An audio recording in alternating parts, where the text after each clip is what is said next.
Now, we can't miss Tracy because he's got a bright green shirt. I just realized it is March, isn't it? That's why you have your jacket on. Yes, that's the reason. Do you have to go down to I-Leave, What? right? Do you Yeah. have to go down there? Yeah, I know it's on. I was trying to get the cats trying to herd the cat.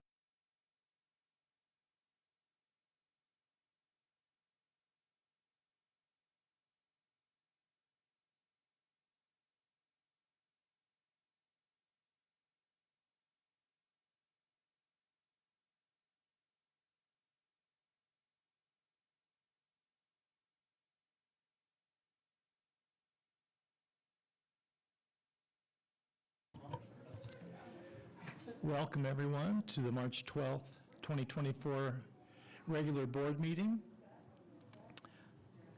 Good to see everyone. It's good to see you. It's good to be seen. How do you see?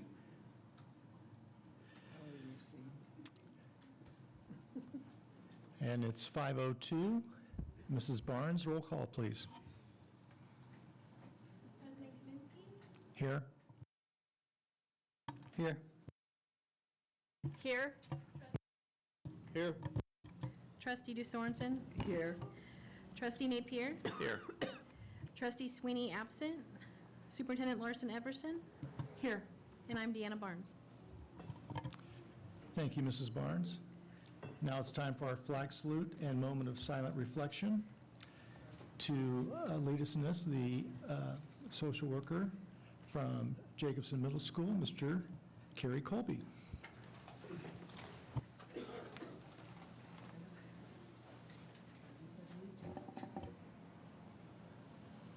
Right hand over your heart. Ready, begin. I pledge allegiance to the flag of the United States of America and to the republic for which it stands, one nation, under God, indivisible, with liberty and justice for all. And if we could pause for a moment of silence.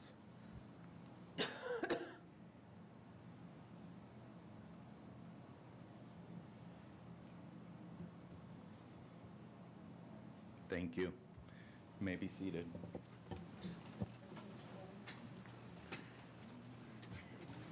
Thank you, Mr. Colby.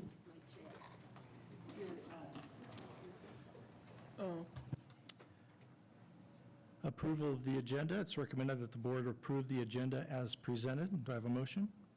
Kelly, make the motion.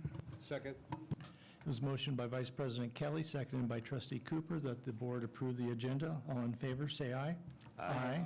Aye. Any opposed? Motion carries 6-0. Recognition of Capturing Kids' Hearts student greeters.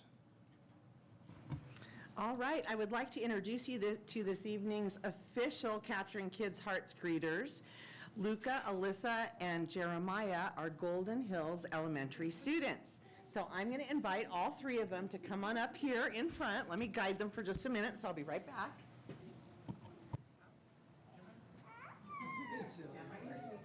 Appreciate you. You too. Okay, and I'll finish saying nice things about you for a minute. So these three energetic students joined us this evening on their own time to help us model and highlight Capturing Kids' Hearts strategies and our program. I think they did a great job. They were poised, confident, friendly, and hospitable. And they were even getting more customers from all the way down the hallway. One of our important district goals of Capturing Kids' Hearts is to assist our students in developing communication skills as well as self-confidence. And we hope by them joining us tonight that they grew their self-confidence just a little bit, but I know for sure that they certainly impressed all of us. So at this time, I'd like to invite the board to come up and meet our greeters, Luca, Alyssa, and Jeremiah. And we can shake hands and we'll give them their parting gift.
Moving on to item 4, general function, superintendent update.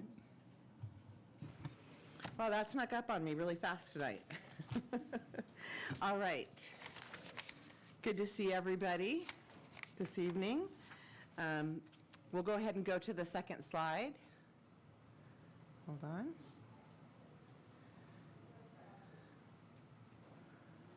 And the greeters that you see up here on the slide are actually our greeters that we had at the last meeting. This evening's greeters, Luca, Alyssa, and Jeremiah, they did a great job. And the slide highlights our greeters from Tompkins and Canine Companions from our February board meeting. And, you know, the best part about all of this, at least to me, is that we have students here in the boardroom, and it helps keep all of us focused on our real purpose, which is we're here to serve students. So I really appreciate parents and administrators and teachers helping us get students active here in the boardroom. It's been a nice change for us this year, and I just wanted to say thank you. All right, at this time, we're going to jump into our hoorays. This is something that we do at each meeting, and we're sharing the good, as is part of what we do with Capturing Kids' Hearts. And we are going to continue to model those strategies. So first up, from Golden Hills, I'd like to introduce Ms. Kendra Bailey, and she will be providing a hooray.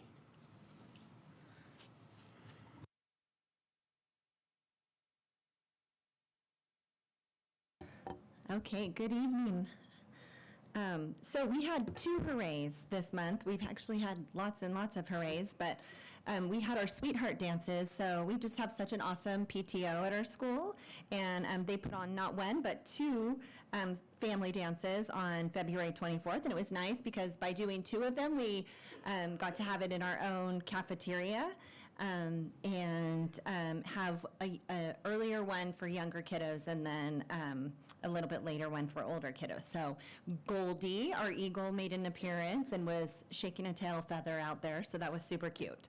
So we had a fun night. And then on Friday, last Friday, we had our Read Across America event, and our fabulous vice principal, who's here this evening, Liz Spoden, put that together with our librarian, Audrey, and they just filled the day with so many awesome guests. It was pretty funny because when I was doing this slide, I saw that we had a beekeeper, and then I was reading the list, and I saw bookkeeper, and I'm like, oh gosh, I must have got it wrong. So I went to Liz, I'm like, do we have a beekeeper or a bookkeeper? She said, we had both. I'm like, oh, awesome. So we had a beekeeper, a bookkeeper, we had board members, we had the superintendent, we had district office staff, we had firefighters, police officers. So it was a really fantastic event, and every student in our school got a book, which is a tradition that we do every year. We like to make sure every kiddo gets a book for Read Across America. So thank you for listening.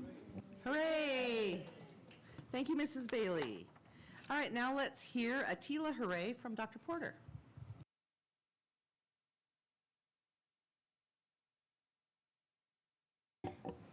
Good evening. Our TILA hooray to help keep our middle schoolers interested in school. They got to choose their Friday enrichment activity, and they chose paper macheing a solar system. So there they are with their paper mache, and it actually wasn't that messy. It turned out really nice, and they had a good time. Thank you. Hooray! Thank you, Dr. Porter. And the hoorays keep coming. We now have a hooray from Tompkins Elementary and Mrs. Ray.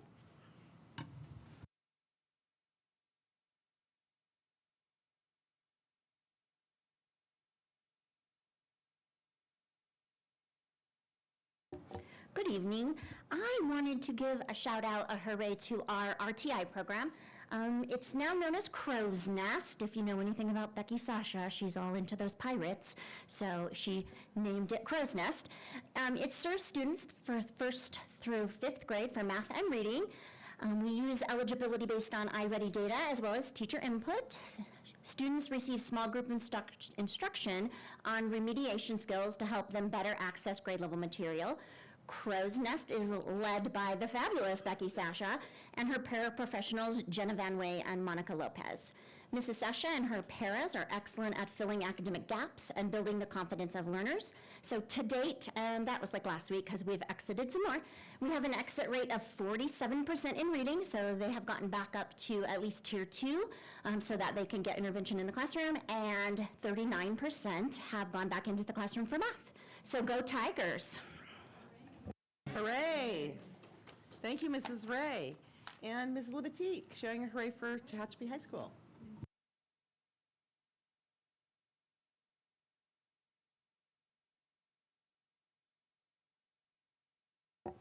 Good evening. That picture does not really correlate with our hooray. But so we have been fortunate enough that the district has provided us release time for teachers to do instructional rounds. And so our teachers have been able to go out in teams and visit other classrooms, and we've gotten some really good feedback from the teachers who've done it already. We have another day set tomorrow, and then after tomorrow, that means that all of our teachers will have been able to go out and visit other classrooms, and it's just really powerful to be able to see what's happening. And then with a campus the size of ours, also you feel a little more connected when you're able to get into those classes. Hooray! Thank you, Ms. Libatique. And now let's give our full attention to Mr. Lowe, who's going to share a hooray from JMS.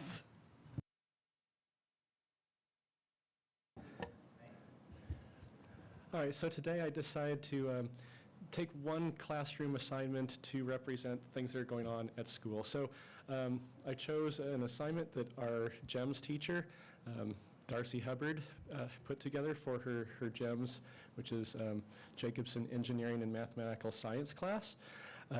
It was a construction project for a bridge. It's a kind of cool thing that what they were given a span that they had to cross with a bridge made of popsicle sticks and glue. And so then what they needed to do, there was a monetary amount connected to each popsicle stick and each portion of glue. And they had to come up with a design. Their goal was to build a bridge that would span the chasm and hold as much weight as possible. So they created a design, but they also had to keep the cost in mind. So then they had put in a bid to Mrs. Hubbard for how many pieces of popsicle stick and how much glue they needed for their design, and then they constructed it. And then they put it across the chasm, and then weights were attached to it until it failed. And once it failed, they then had to do a cost to weight bearing ratio to see how successful they were. It was really an interesting one to watch. The kids got really into it. They worked in pairs, and then watching them test their design was exciting. And there were several that held over 150 pounds, which meant we could have put a lot of our students actually on top of some of these bridges if they've been brave enough to do it. We did not do that, but it was really impressive, and the kids have a lot of fun. And now they have a wall of fame up on the wall with the bridges that held the most weight and did the best ratio. So it was really a fun one. So thank you very much. Hooray! Thank you, Mr. Lowe. And last but certainly not least, Mrs. Markison is here to share a hooray for Cummins Valley Elementary.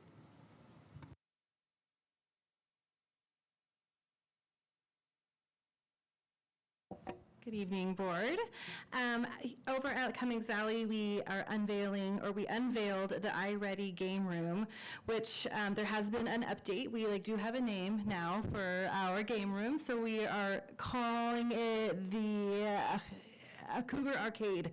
That was named by all of our students. So our students, our 1st through 5th grade, are also invited to join us to play in also air hockey, and then Pac-Man, and then maybe basketball, skee ball, and more. Our game room space also allows for music and a really cool atmosphere for the kids to hang out with their peers. And we were even able to carve out some time for our staff to go play games in the last couple weeks. So our teachers have partnered with students to set goals, make plans for success and crush. The goals can range from a increase of minutes for their iReady, which is research backed, and then they could be working on maybe like their standards mastery, their personal growth, or whatever they need to have success.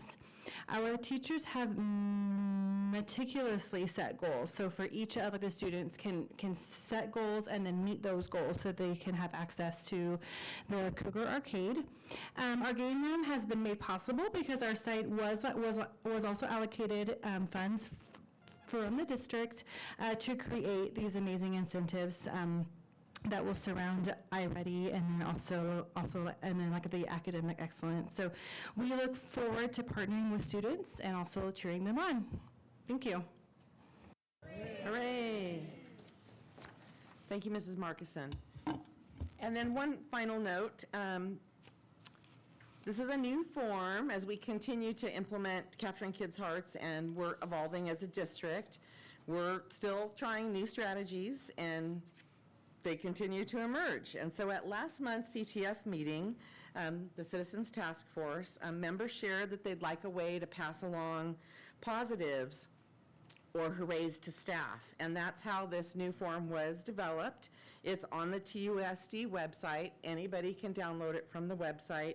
There's directions on the form. It's fillable, so people can just download it, fill it in, and then email it into Deanna, and then we can get that positive feedback to staff. So I thought it was really nice that CTF generated that idea, and it's ready to go. It's on the website. And we'll move on now to our sports update. Lots to share with you. It was a fantastic winter season for Tehachapi High School with team league championships secured for girls varsity basketball, varsity girls wrestling, JV girls basketball, and JV girls soccer. We also had an amazing 44 student athletes named to all South Yosemite Mountain League first, second, and honorable mention teams. That's 44 students. That's amazing. Hooray. Having these 44 students named was truly remarkable and includes 15 first-team wrestlers, 2 named as MVPs, that's Levi and Reese Hart, 5 first-team basketball players with Riley Walden named MVP, and 4 first-team athletes for soccer with Bella Shipman named defensive MVP. There are also 5 second-team wrestlers, 2 second-team basketball players, 3 second-team soccer players, and 4 honorable mention basketball players and 6 honorable mention soccer players. So we're not only achieving in our league, but also just achieving with outstanding play. In varsity girls basketball, our Lady Warriors ended the season with a 26-4 record, tying the school record for wins in a season that was achieved just last year. They also broke the record for consecutive victories, winning 20 games in a row. They ended the year participating in the CIF Central Section Division II championship game at Selland Arena and qualified for the state playoffs for a second straight season. In varsity girls wrestling, our lady wrestlers competed well at the CIF Area 2 tournament and came away with a runner-up plaque. And if you weren't aware, this is the first year that we've had a girls wrestling coach and a full wrestling team, and so that was an amazing accomplishment by our Lady Warriors.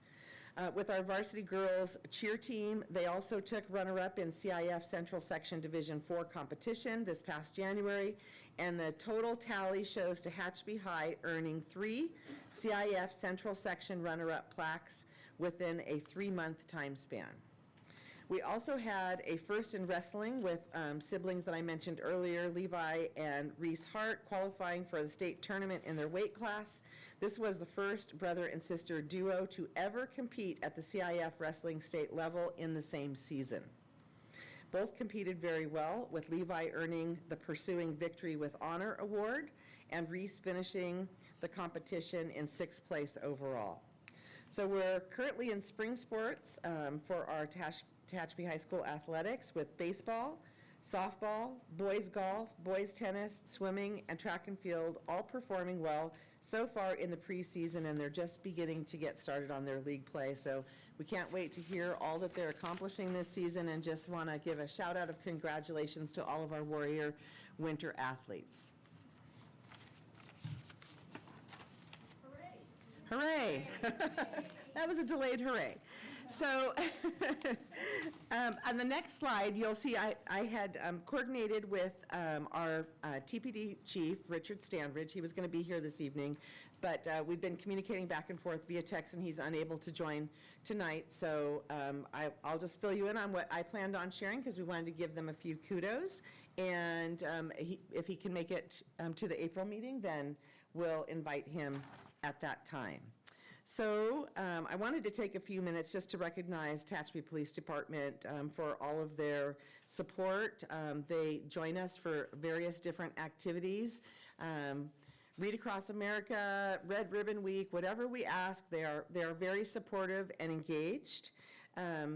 Chief Standridge has been incredibly supportive with our implementation of LifeSpot, as has been Lieutenant Rupert. And we really appreciate their coordination with us as we practice those important drills. We also wanted to give a big shout out to our SRO, Officer Aguilar. You can see her smiling face up there in the corner with Miss Livatique. Yes, she brings it every day. She's very positive, she's very supportive, and we really appreciate that uplift of energy and the support and the safety that she brings to our campuses. And you know, there's a lot of difficult situations that arise now and then, and she approaches each and every one of them professionally and just in an upbeat way, and we greatly appreciate her. So again, it was my intention and the chief's intention just to have a few minutes to for him to address you, but hopefully he can do that in April. And like I said, he's been a great partner all throughout the school year, and hope he'll get a chance to be here in April. So now I wanted to talk for a minute just about listening circles. Throughout the month of February, I'm proud to share that student listening circles were held at all of our Tehachapi Unified Schools. The circles were comprised of generally 12 students from diverse backgrounds and perspectives, and the students discussed a variety of topics that were prompted by a group leader, and each group was led by their school social worker. The listening circles were, of course, intended for us to get feedback directly from students, and were inclusive of students in grades 3 through 12, and again, guided by the social worker. And again, the purpose of this was to engage the students and to get explicit input and feedback from the students, which has proven to be very valuable. And you'll see by some of the topics that are up there on the slide that the students were extremely articulate, as well as full of ideas. So I thought I would share, this is just some of them, certainly not all of them, because the groups were held at every school. But I listed some of the suggestions and topics that were brought up by elementary students, such as getting to have stretch breaks during the day. They really love working in groups. They also really like rewards for good behavior. So go PBIS, that's a positive. They're seeking more playground equipment generally. They'd like to see some outdoor reading areas. They like more, better, fresh food options that you'll see down there that there's a sushi day. So some of the ideas are a little pie in the sky, I'll have to say, but you know, creative. Hooray! Some of the students suggested things like more trash cans to help keep our restrooms clean, more group work in class, and they'd like to have an art room. So again, these are just some of the ideas from our elementary students. Then if you look on the right side of the slide, these were elementary suggestions. And some of the students at THS suggested a flex period. They know all about the flex period that happens at JMS, and they've heard such good things that they thought they'd ask about a flex period for THS as well. They'd like to see increase in hands-on activities. They mention grades that are less test-based. More listening circles. They were so articulate and so, I don't know, they made themselves vulnerable. You know, at that age, to sit in a circle with people that you don't necessarily know and be open. They were very positive about the listening circles. One young lady shared that she really felt heard, and multiple students shared that they'd really like to be able to do this at least twice a year, like once each semester.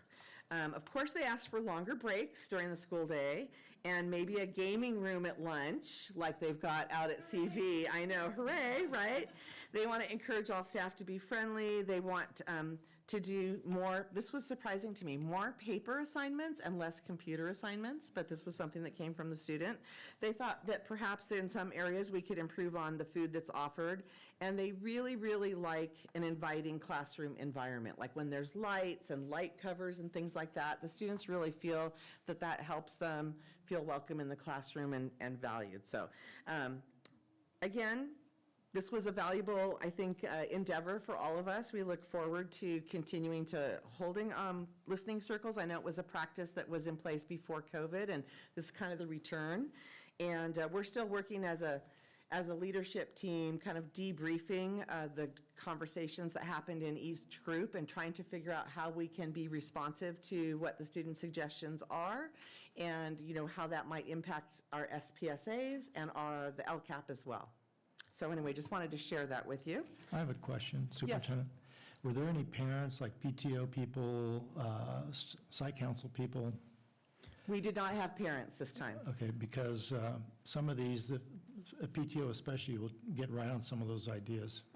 I agree with you, and I think that's where, our team is chewing the fat, so to speak, about what are the things that we feel are more on the administrative side that we can address, and what are those things that, we want to give feedback to the schools. We want our administrative team to share with their staff, with their PTO, with their school site council, et cetera. So yeah, good point, because some of these things might be able to be supported, maybe even sushi day. You never know. You never know. And you certainly aren't going to get it unless you ask for it, right?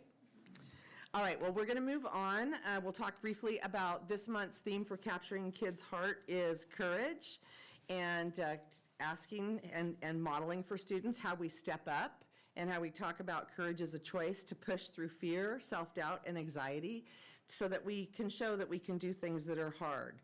And so just a few conversation starters that I want to share with you this evening, are conversations that you could have with either your own children or children in the classroom, is to talk about a time when you were fearful or they were fearful, but were able to overcome it, and what helped them to be courageous in that moment.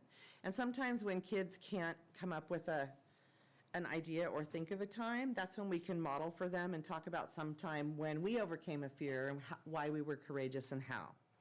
And we could also ask that who is someone that they consider to be courageous, and what are some ways that that person shows their courage. So I think it's important sometimes to paint a picture for students, so instead of just having it be a word, that they really are able to think about what that means and connect it to real life.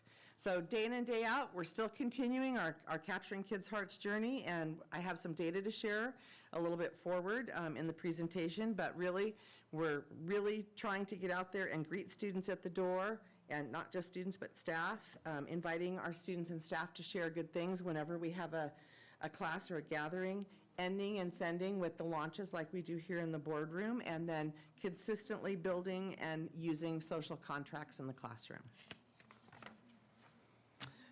So this is the start of sharing a little bit of data with you about Capturing Kids' Hearts.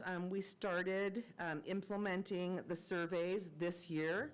Even though this is our second year of implementing CKH, this is the first year of using some of the survey questions, which we pushed out to parents through Parent Square, and we're able to deliver to staff through Google. The individual responses that, I know you can't read all the info that's on the slide, but you can see the Likert scale that's there.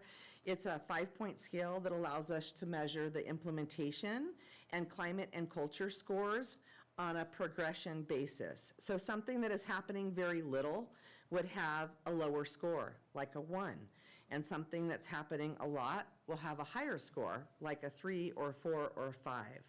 So this process is really about, the reason that we do the surveys is really about reflecting on our implementation and hearing from those that we serve, our students, our staff, and our parents, to see where we're strong with our implementation and where we need to improve.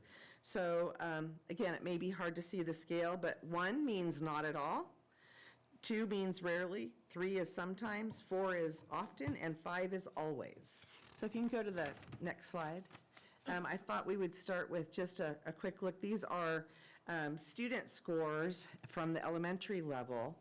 And so when you see something, that column that says baseline, that is the minimum score that Capturing Kids' Hearts requires in order to be considered a national showcase school. So like those blue ribbon schools that they like to recognize. But you'll see some of the areas of strength, like the second one, I think from the top up there is a 4.2. And that means students gave that rating above a 4 on my teachers greet me with a smile as I enter the class each day. Okay, so another area that was really strong, 4.4, my teachers care about me. Now remember, these are student impressions, our elementary students. My teachers treat me nicely, right underneath there is a 4.4. 4.1, we've developed and posted a classroom social contract. One of the things that you'll see, those green areas that are highlighted, that's just a note that those scores were actually higher than the national showcase schools. So I talked about some highlights, some lower scores, which again, this is just helping us identify where we need to give more support, more emphasis, right, with our implementation. But some of our lower score areas is, you see the 2.8.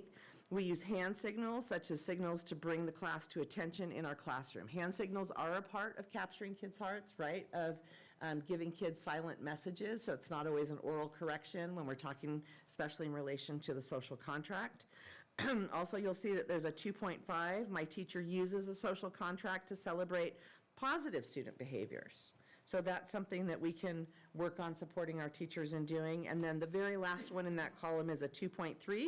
My teachers or classmates use launches at the end of the class period or day. So it's not a 1, happening sometimes, but we want to move that number up to a 3 or 4 or a 5. So that just gives you a snapshot a little bit about elementary. And then if we can go to the next slide, this is from secondary, a little bit of data. And some of our celebrations at secondary, you can see second one from the top is a 3.3. My teachers greet me with a smile and a positive tone as I enter class each day. And I really feel like having looked at elementary and secondary and seeing that, students are feeling welcome and validating with feedback on these surveys that teachers are greeting them at the door is a celebration at our end. Another celebration, 3.6, is we have developed and posted social contracts. So again, like to see that be a 4 or a 5 as we go forward, but not doing too bad. And the last one down there at the bottom with 3.2, I know what happens and what the consequences are when I don't follow our social contract in the classroom. So those are some of the hoorays, we'll call them. And areas of growth for secondary, we did have a 1.6 that says we start each class period sharing good things or celebrations. So that's an area that we want to focus on at the secondary level, as well as you'll see there's a 2.2 for my teachers celebrate when students do something good. And the reason I correlated this and wanted to bring it on kind of right behind the listening circles is we really heard very clearly from students how important it is to them to feel like their teachers want to be there with them. This came up in so many of the different listening circles at different age groups and different school sites. They want to feel that teachers want to be there with them, they want to feel welcome, and they want to feel connected. And so this is all why we do Capturing Kids' Hearts. So one last area of growth, you'll see it's a 2.1, is if I had a problem, I would be comfortable talking to a teacher, staff member, or leader at school. So we'd like to see that strengthened by moving up to a 3 or a 4 or a 5 for our secondary students. So that just, again, gives you a snapshot of where things were at the middle of the year. Okay, moving on, talking about enrollment here for week 26. Not a big change in enrollment. Last year at this time, we were at 4,192. And this year, we're at 4,198. You'll see this year is the column on the right, so you'll see the changes by school site. And we tend to kind of go up and down just a little bit each month. And this week 26 ended on February 23rd. And then looking at attendance, our year-to-date attendance is 92.25% this year versus 91.61 for last year at the same point in the school year. So we're holding. We'd certainly like to see attendance improve, and it's something that we do put a lot of emphasis on, is following up with our families and parents to make sure that those students who are chronically absent have strategies in place to help them be at school. Okay, last week was the latest session of Sippin' with the Soup over at Conan's. I want to thank Trustee Cooper and Clerk Wood for joining me. As always, we had some great conversations, and the next session will be coming up on April 9th. And again, it's open to anybody to join us, and it'll be from 7:30 to 10. And I'd invite anybody who'd like some pastries and coffee and good conversation to stop by. And at this time, I'm going to introduce Dr. Porter back up at the podium, and she is going to highlight the beautiful bulletin boards for this month here in the boardroom.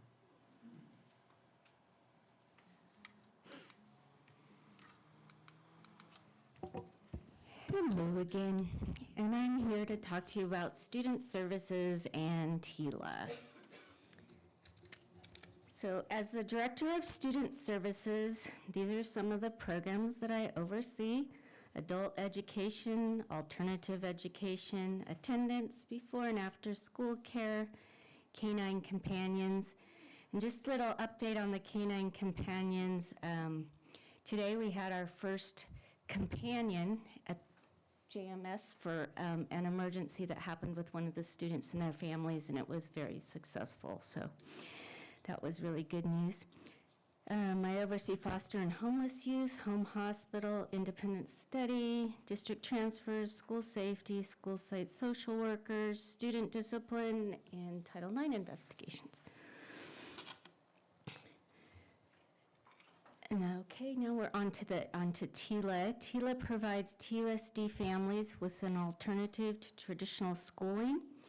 K through 8th grade students enrolled in the blended program attend the TILA twice a week with an optional Friday enrichment class. On the days students are not in class, they complete assignments at home. And the blended program offers a nice balance between in-person and at-home learning. TILA Blended Elementary. Mr. Lowe is in that picture there. Do you see yourself? He came to our family math night. I just saw Mr. Lowe there. He was a guest. The TILA Blended Elementary program focuses on the TK through 5th grade students. While at school, students enjoy participating in hands-on project-based learning, and they experience traditional school environment as well as socialization, and those are important components of their learning. The TILA Blended Middle School.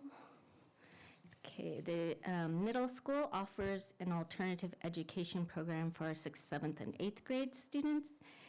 And the students are able to learn in a supportive environment that fosters acceptance and tolerance. And TILA teachers make learning enjoyable by providing students with an opportunity to participate in hands-on projects. In the TILA Classic Elementary, the TILA Classic program provides TUSD families with an opportunity to be directly involved in their child's learning with support from a credentialed teacher.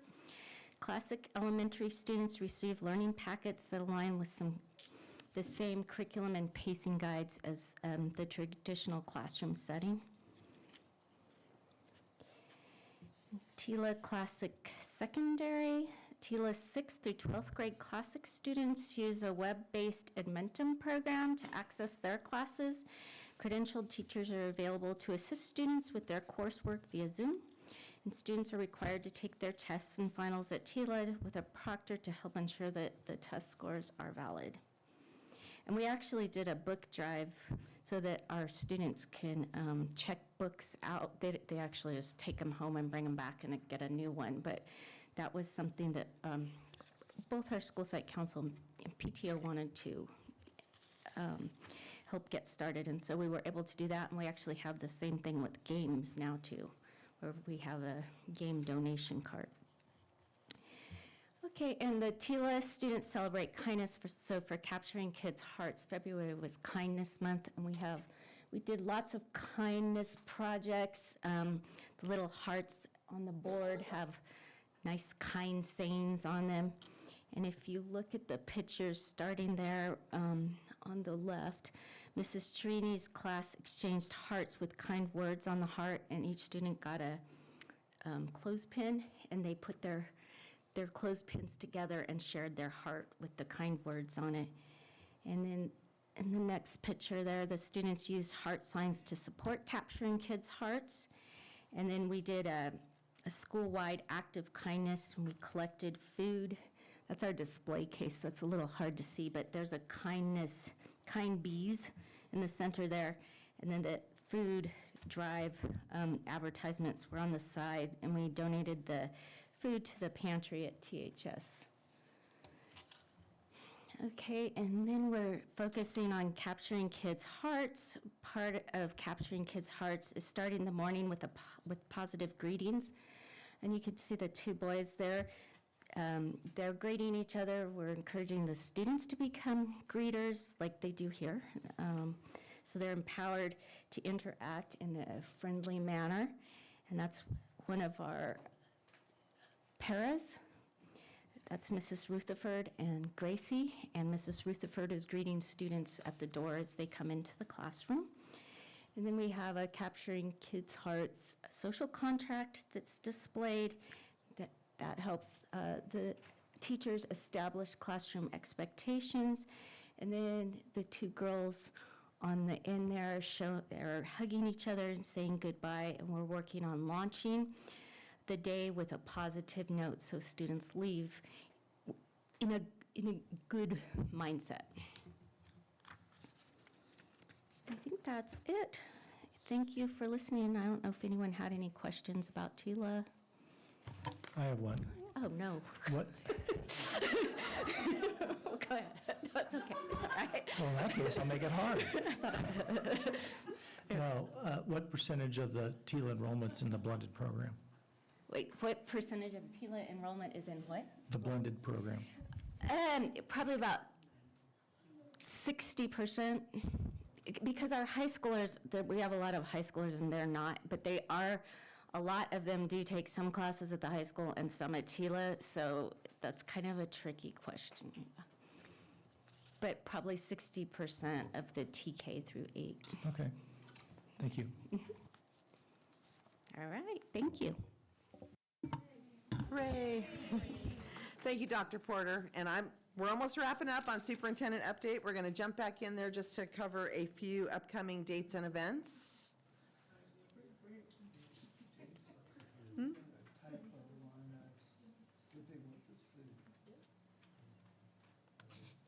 Too late now.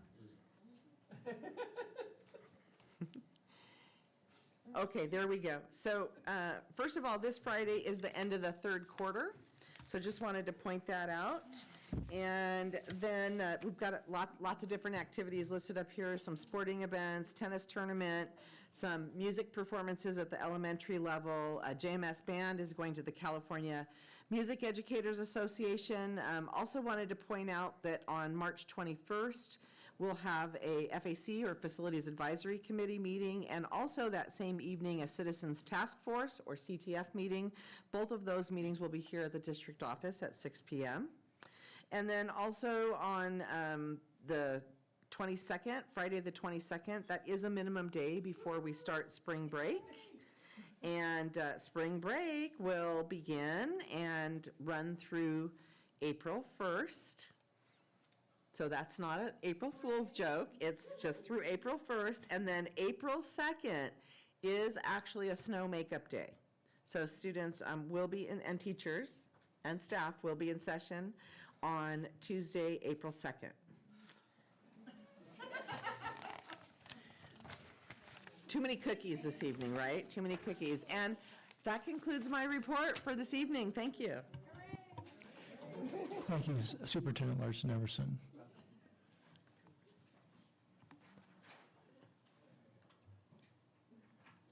Item 2, TAT update. Ms. Bowman.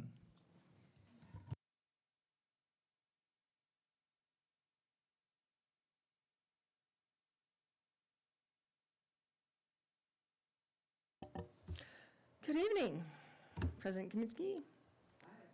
Hi. Members of the school board, Superintendent Larson Everson, and members of the public. My name is Val Bowman, and I'm the president of the Tehachapi Association of Teachers. And I have forgotten my belt today, so forgive me for pulling up my pants. TAT would like to begin the evening by thanking the powers that be for moving the state testing dates for the district. The original start date was to begin the day after returning from spring break, and teachers were very concerned. Nothing feels better than the high after holiday break, you know what I mean? And testing so quickly would have created a big black rain cloud over that high. So moving the dates to April 15th gives everyone time to readjust their daily schedules and allows for more instruction. After all, the farther along students get in their curriculums, the more confident they become and the better they test. TAT would also like to give kudos to the calendar committee as well as to the superintendent for working with us to recover from an overlooked date. I keep telling people, thank goodness, we've all worked together on communication and bettering our relationships because last week could not have gone any better. It's hard to believe, but third quarter ends on Friday. It seems like August wasn't so long ago, but now June is not so far off. It's been great enjoying, well, you know, I wrote this on Sunday night when it was so beautiful and it was warm on Saturday and Sunday. And so what I say here is not going to quite be right, but it was a fake spring day, right? We had a fake spring day, and because we long timers, we know that March is a fickle beast. She's either warm or she's cold and windy. So today she's cold and windy. We're just a bit burned out with all the clouds and the constant rain and stuff. And the sun was good, so I wish the sun would come back. All right, academically, fourth quarter represents a change of pace from the others. It's the official start of spring. That's next week, too. And as I mentioned before, the majority of state testing starts to happen. We have CASP, we have LPAC, we have AP testing, we have assessments, we have diagnostics, and all of that happens in the first 9 weeks or so of the 12-week-ish quarter. It's exhausting, but those last few weeks, that's when we start to have all the fun, and that's the highlight of the quarter. We'd also like to thank the members of the board for including us in the February 13th discussion of Board Policy 6154, homework and makeup work. Vice President Kelly, Trustees Napier and Sweeney, we appreciate your understanding and expressing your understanding of the burdens that teachers carry, and we don't need to be enhanced by the addition of more parent notifications. This was greatly appreciated, as was the input of other members too. However, TAT remains concerned with the underdeveloped language written in the policy and knows it will create unnecessary work for those represented by the contract. We believe in open communication, working together to solve problems, and with that in mind, TAT is willing to work with the board to design a functioning board policy. After all, we are the boots on the ground. We have the pieces already in place, and we have the experience to assist in this process. We understand from the district perspective that this board policy is about transparency. But from the teacher perspective, it appears to be all about micromanagement. And I believe, and our executive board believes, that if we work together, we could solve a lot of these problems. Finally, with spring break, just like a week and a half away, and everybody itching for some days off, CAT hopes that you're able to take a break and enjoy some time to do your own thing. Thank you very much. Thank you, Ms. Bowman. Now, this CSEA update was above general function, and I'm moving it down to its proper place after TAT update. Anyone from CSEA here? No? PTO update. Board communications, I know they're here. Anybody wish to share?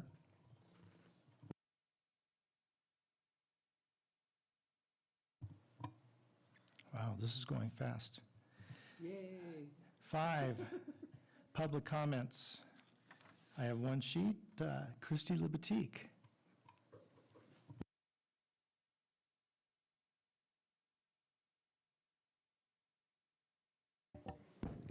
coming as a parent. But I just wanted to give a huge kudos to Hollis Kimbrough. He is the coach of he's obviously a math teacher, but he's also the coach of Mathleads.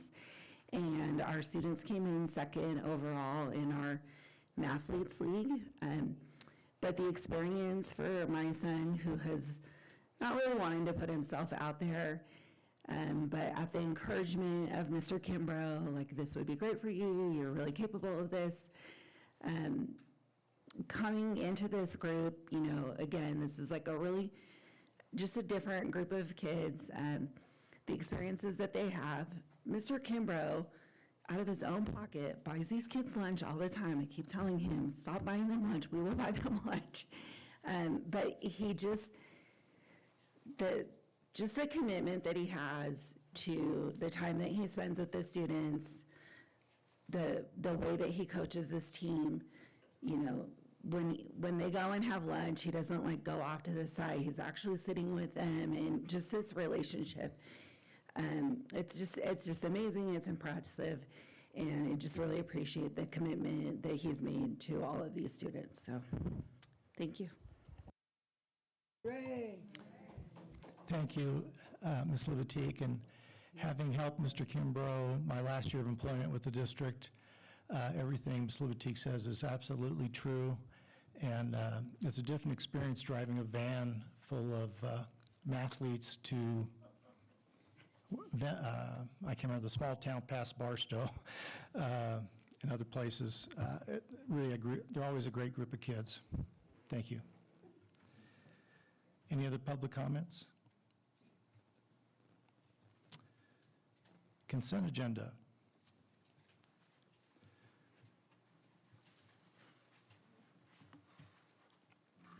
In order to promote efficient meetings, the board may bundle a number of items and act upon them together by a single vote through the use of a consent agenda. Consent items will be items of a routine nature and items for which board discussion is not anticipated and for which the superintendent recommends approval. When any board member requests the removal of an item from the consent agenda, the item shall be removed and given individual consideration for action as a regular agenda item. That being said, is there anyone on the board that wishes to discuss or pull one of the items?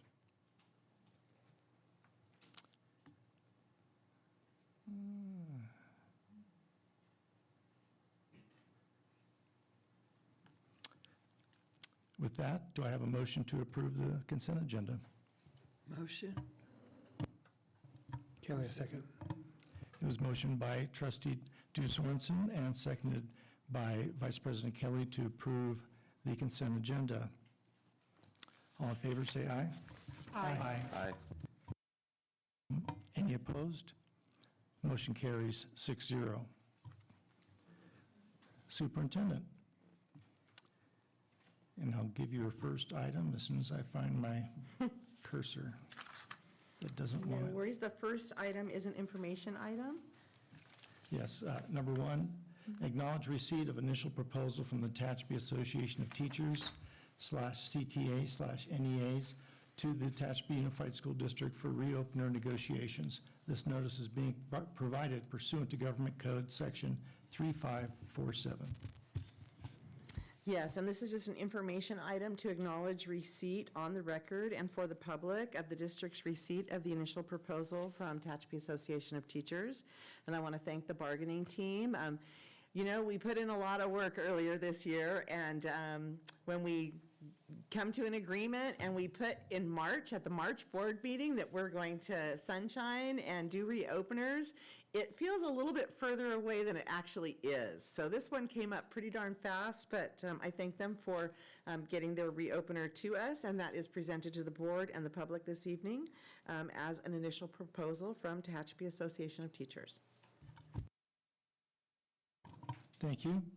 Item 2, public hearing on Tehachapi Association of Teachers CTA/NEA initial proposal to the Tehachapi Unified School District for reopener negotiations.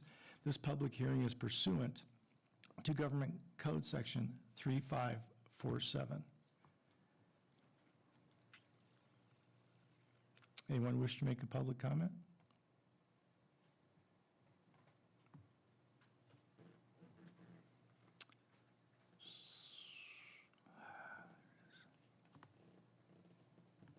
Item 3, public hearing on the Tehachapi Unified School District's proposal to the Tehachapi Association of Teachers, CTA/NEA, for reopener negotiations. This public hearing is pursuant to Government Code Section 3547. Any public comments? Seeing none, we'll go to item 4. Approval of Tehachapi Unified School District's reopener proposal to the Tehachapi Association of Teachers/CTA/NEA to begin negotiations for July 1st, 2024 through June 30th, 2025 agreement. This notice is being provided pursuant to Government Code Section 3547. President Kaminsky, I did want to mention on this one that this is the district's initial proposal, and it was developed with input from our management team. And this is, something that we do on a regular, ongoing basis, but we want to continue to address contractual items that we feel will improve district communication as well as district outcomes. We had a really great bargaining season this year with a terrific agreement, and we hope to do the same for the upcoming year as well. Thank you. Any questions or comments from the board?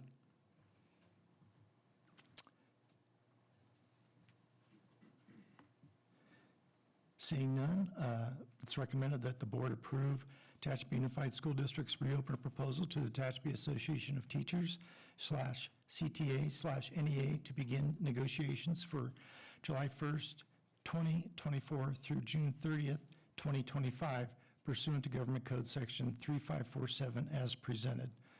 Do I have a motion? Motion. Second. It was motioned by Trustee Sorensen and seconded by Trustee Cooper. The board approved Tehachapi Unified School District's reopener proposal to the Tehachapi Association of Teachers/CTA/NEA to begin negotiations for the July 1st, 2024 through June 30th, 2025 school year pursuant to Government Code Section 3547 as presented. All in favor, say aye. Aye. Aye. Any opposed? Motion carries 6-0. Item 5.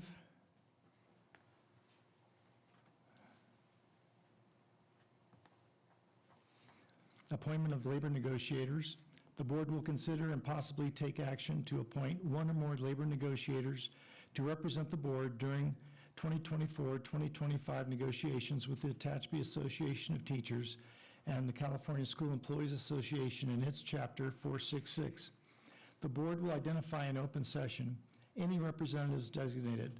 Proposed negotiators: Superintendent Stacy Larson Everson, Hojat Intizari, Chief Administrator of Business Services, Candace Bedoyan, DWK Legal Counsel. So Government Code Section 54957.6 provides that notwithstanding any other provision of law, a legislative body of a local agency may hold closed sessions with the local agency's designated representatives regarding the salaries, salary schedules, and compensation paid in the form of fringe benefits of its represented and unrepresented employees, and for represented employees, any other matter within the statutorily provided scope of representation. So that's why we bring this item forward each year. So we have a plan going in, a team of people who will carry on that conversation with the board so we can carry out the board's discretion throughout the bargaining process. Thank you. It's recommended the board approve the appointment of labor negotiators. The board will consider and possibly take action to appoint one or more labor negotiators to represent the board during 2024/2025 negotiations with the Tehachapi Association of Teachers and California School Employees Association and its Chapter 466. The board will identify in open session any representatives designated. Does the board have any suggestions or comments about any other or want to propose additional negotiators? Seeing none, I need a motion to approve the negotiators, Superintendent Stacy Larson Everson, Hojat Intizari, Chief Administrator of Business Services, and Candace Bedoyan, DWK Legal Counsel, as presented. So motion. Second.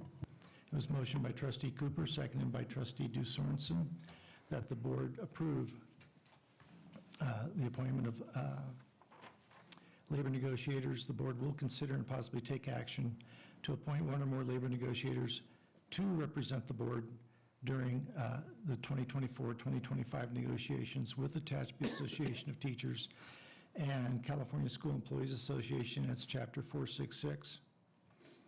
And the board has been given the proposal that Stacy Larson-Everson, Superintendent, Hojat Intezari, Chief Administrator of Business Services, and Candace Bedoyan of DWK Legal Counsel as presented. And it says here, a roll call vote. Ms. Barnes? President Kaminsky. Aye. Vice President Kelly. Aye. Clerk Wood. Aye. Trustee Cooper. Aye. Trustee DeSorensen. Aye. Trustee Napier. Aye. Trustee Sweeney, absent. Motion passes 6-0. Item 6, first read student attendance calendar 2024-2025. Thank you, President Kaminsky. This is the first read on the 2024-2025 student attendance calendar. It's our intention to bring this item back as an action item in April. The proposed calendar was developed by this year's calendar committee, composed of classified team members Janet Liebengood and Leslie Lloyd, and certificated team members Kim Ross and Maren Swenson, and management team members Claire Ray and Dr. Roxanne Romero. They did a fabulous job. They were actually pretty lickety-split fast in getting it together and then circling back around, because you know, anytime you put a calendar together, there 1,000 other eyes are going to go on it and they're going to find something. And that always happens each and every year, but they went back at it real quickly and worked together as a team. And so we've brought that calendar forward as a first read this evening. I just want to note that the calendar includes 8 snow days for next year, just as we have indicated for this year. And it also details that the first day of school would be Wednesday, August 14th, and the last day of school would be Thursday, June 12th. And both of our bargaining groups, Tehachapi Association of Teachers and CSEA, their leadership teams have reviewed the calendars and given their authorization and approval. So that's why we've moved it on to the board. Thank you. Any questions or comments from the board? First, I want to thank the calendar committee for their hard work. Having been on it myself a few years ago, just a few of these white hairs are from being on the calendar committee. And, but it looks great. I just have a question. How many of those snow days, power shutoff days, have we used so far this year? Oh, gosh, I don't have a count. Are we at 5 or 4? 4 or 5, I think so far. I think we're at 4. If we make it through before spring break, the next one on calendar is April 26th. And so I think there's a lot of hopefulness in this room that we won't have a weather day, and that would be a day off. But in my tenure here in the last 5 years, this will be the first time. I don't want to jinx it, so I've got to knock on some wood someplace that we haven't used. Oh, that's right, I can knock on wood.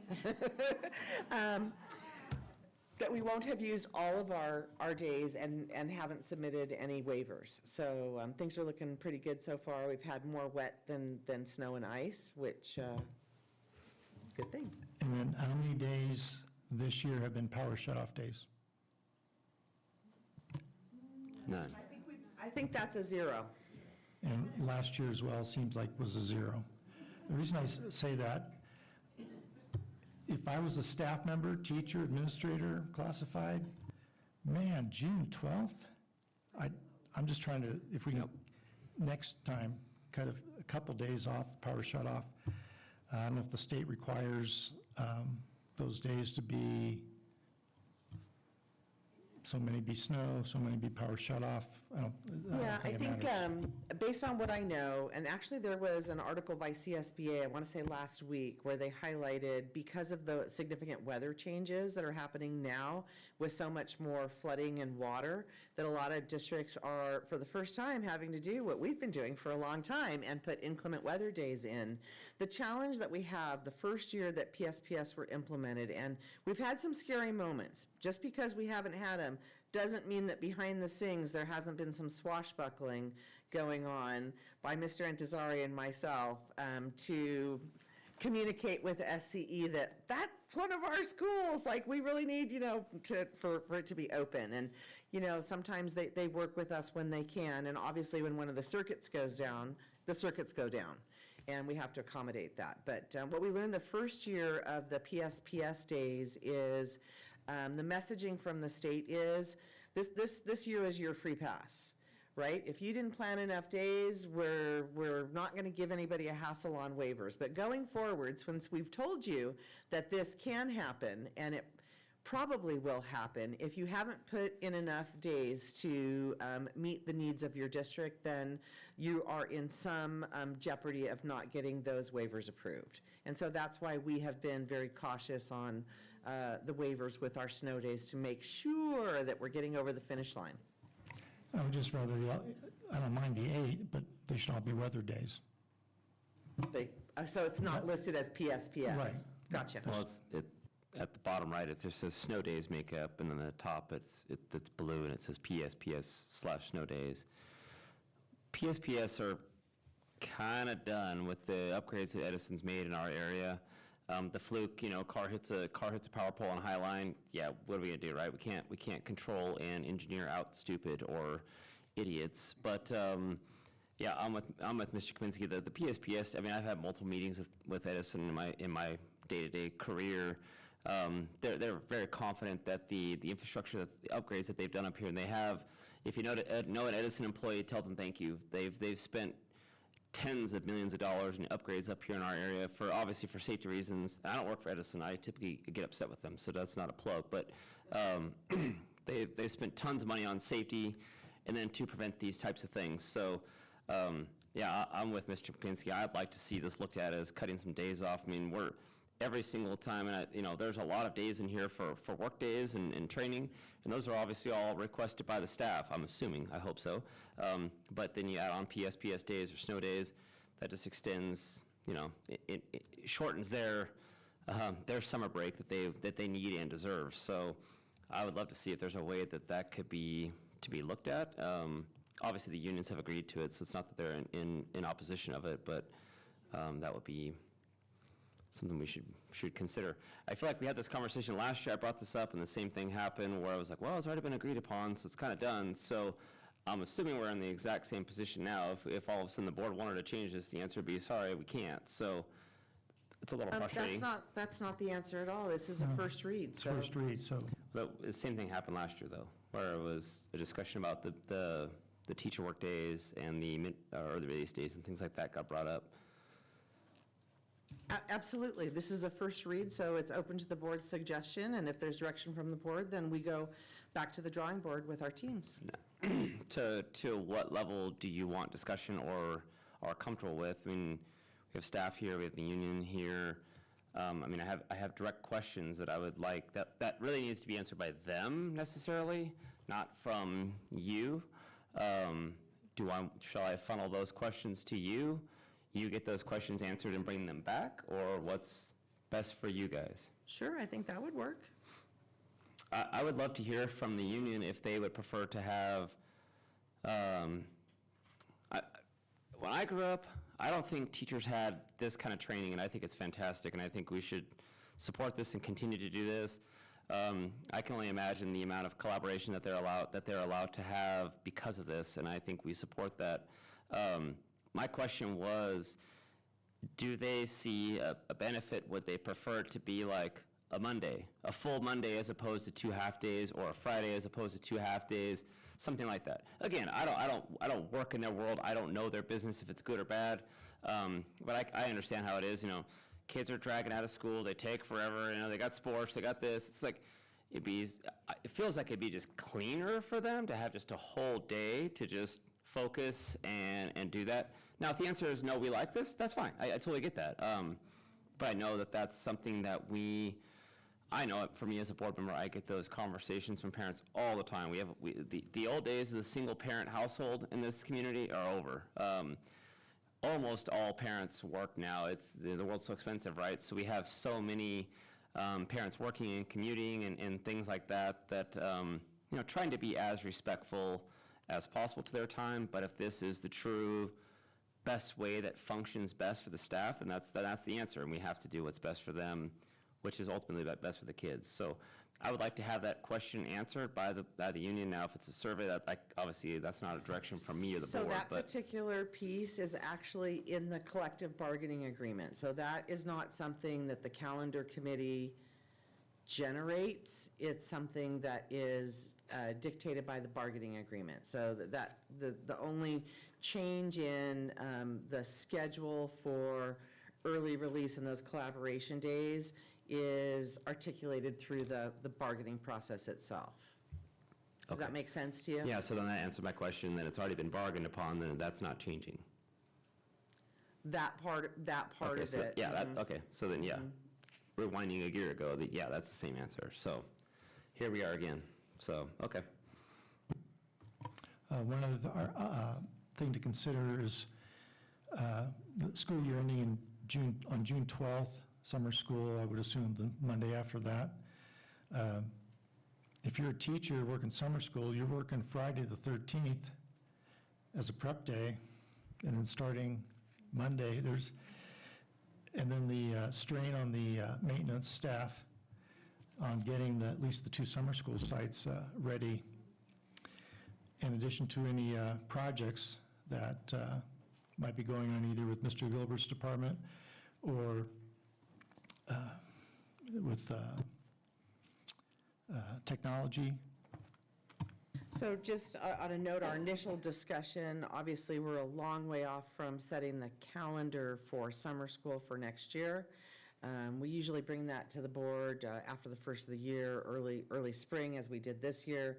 But typically, with a pattern of what we have been trying to do is to at least give classroom teachers 2 full days in their classroom after the last day of school, so that they have time to get their room packed up before they have to turn in their keys, because then, yes, the day before summer school is a prep day for summer school teachers. And as far as equitability goes, some of our sites are, it's their turn in the barrel every year, or it seems like every year, right, when they are hosting summer school. And that's not the same on all of the campuses, but we try to give everybody the same amount of days to take care of their classrooms, turn in their keys, and then have the implementation of summer school. So for next year in June, we were actually looking at, I believe, starting on the 18th would be the first day of summer school, so that teachers have those 2 days. And then we have Juneteenth coming in and 4th of July, and so 20 days out, it will be mid-July, end of July, when they finish. Right, and I know last year, the maintenance staffs had a lot of trouble getting ready, and just something to consider. Just, even though summer school starts a week later than I thought, that actually puts more pressure on the maintenance department. And I'm sure the principals will chime in on what they would suggest to make it a little more cohesive this year. Any other comments from the board? I have a question. So what would be up for debate on this calendar? Let's just pretend that someone had an issue. I mean, the way I look at it, is it really even debatable at this point? I mean, there's nothing really to talk about, right? Like you say, it was first read. I'm just curious, is there even anything on here that's negotiable? Of course, where the placement of the snow days are, when is the start of the Christmas vacation, when is the return from Christmas vacation. We have 180 school days that we need to get in for students, and so there's, believe you me, there's a lot of discussion amongst people with preferences about starting earlier, starting later, or when to begin particular breaks and when to come back from those breaks, where to place the snow days, and there's a lot of conversation about those, and trying to balance first semester with second semester, because we typically do try to do that so that they're basically the same number of days as much as possible. and recognizing that the end of the school year, there's a lot of celebrations going on that, happen that are not instructional days. So there's quite a bit there, I think, that could be up for discussion. Okay. No, I don't really have much other question. I'm just curious. I mean, the people that put this calendar together are the experts here, not me, that's for sure. But that was the first time I've ever heard that explanation in 4 years being on the board. It's always been, oh, it's first read. It's like, all right, well, now that you say that, that makes sense. All right, moving on.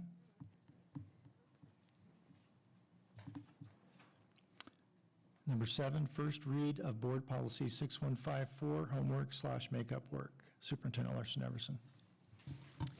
Yes, thank you, President Kaminsky. So at the February 13th, 2024 regular board meeting, the board discussed potential wording for Board Policy 6154, homework and makeup work. And based on the board's discussion and feedback, some changes were made to the draft language, and that's what's presented this evening. Again, it's a first read.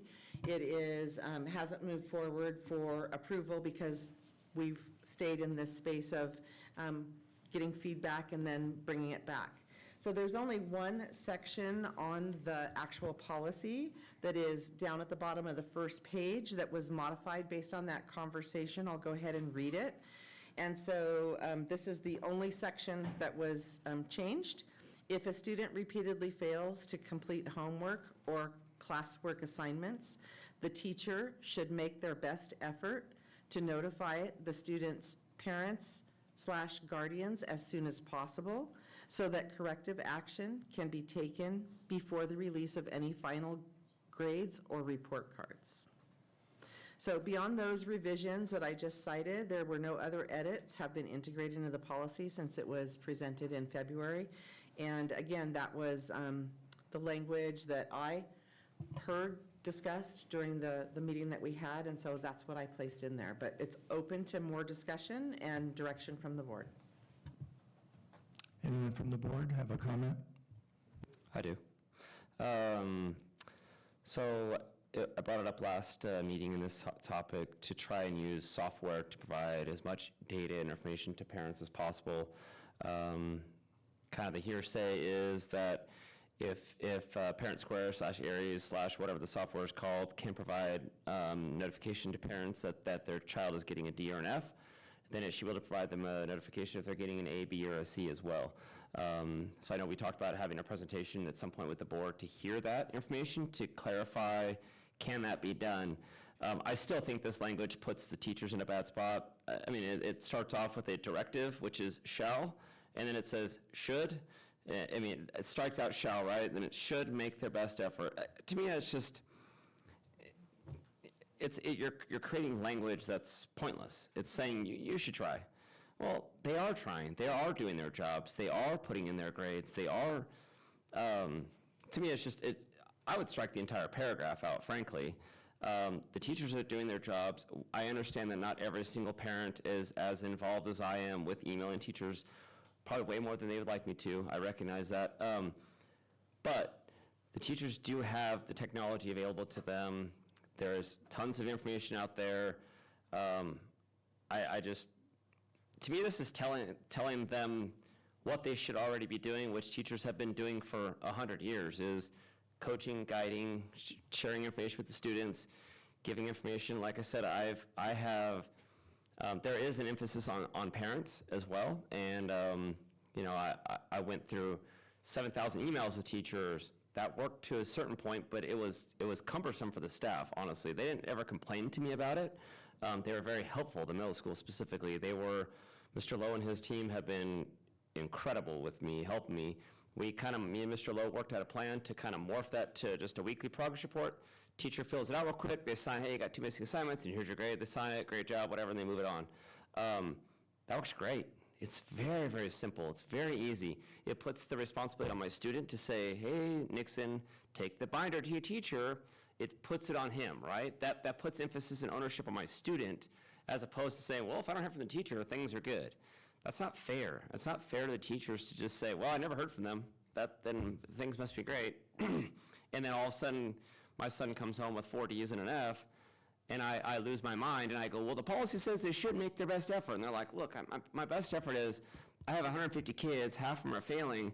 You know, I tried to email you, maybe you switched your email address, I'm sorry. Like that's just putting the staff in a spot where they're doing the best they can with what they got, especially at the middle school and the high school level when they have literally over 100 kids per teacher. That's absolutely insane. So my recommendation would be just take the entire paragraph out, or we pause the entire process till next meeting and get a presentation from IT and staff to understand what the technology can do. If the technology comes back and says, we can do this every 2 weeks to provide these grades, then positive grades are good too, right? For me, my son, his grades are improving, so we're talking that through. With that being said, if it's B, B, B, and all of a sudden, Aries tells me it's a D, guess what, Tyler? Your son probably has missing assignments. He's probably not doing his job. Therefore, I need to do my job. So the teachers are already working their butts off. They're already doing their job.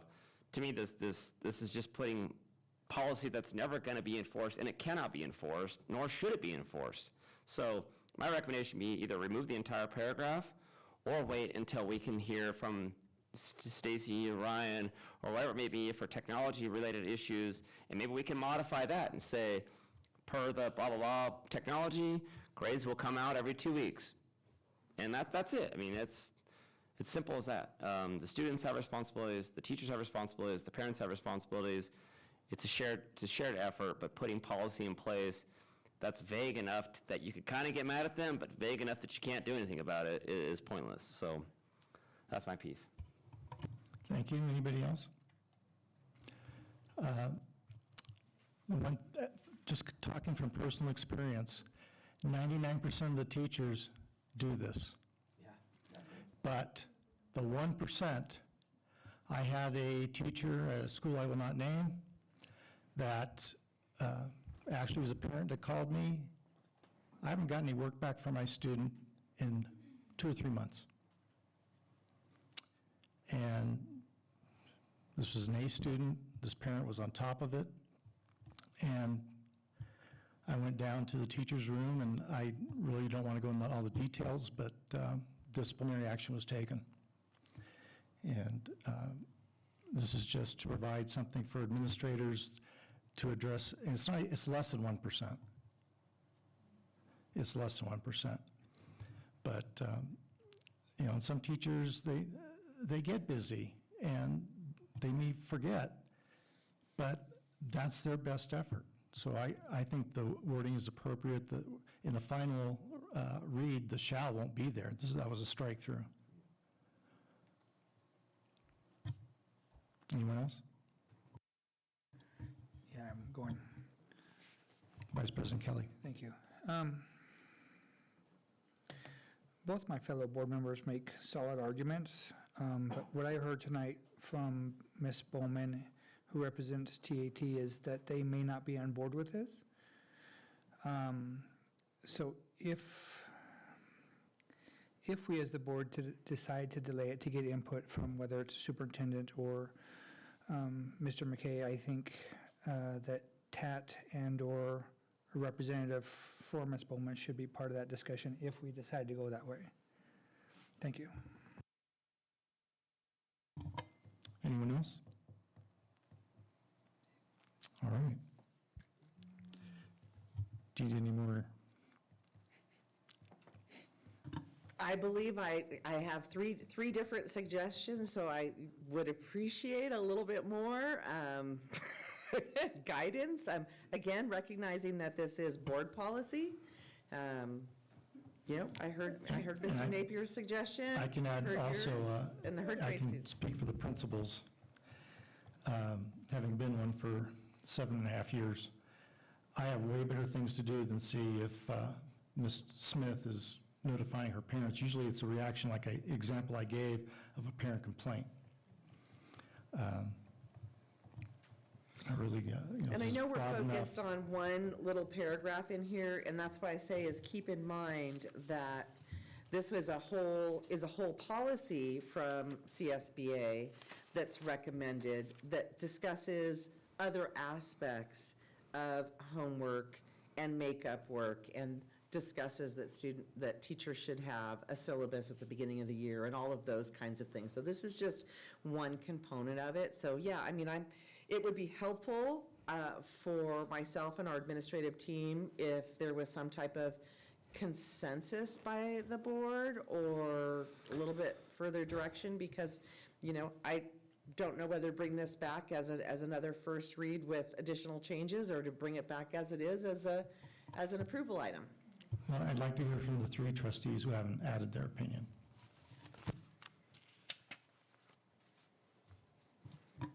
Does it make sense to take it out?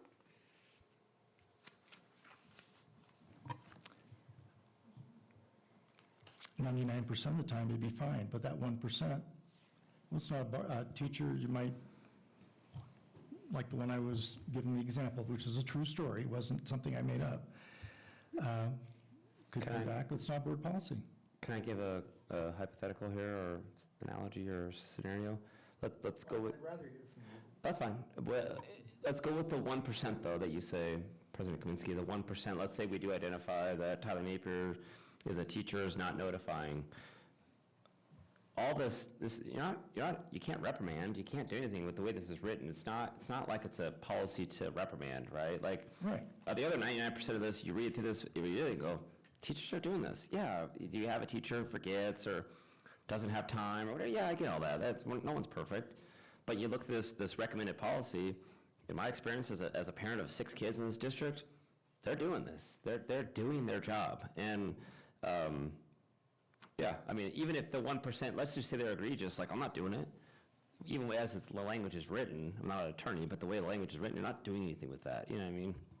Right, it would just be a talk with the teacher and the principal, and let's do a better job.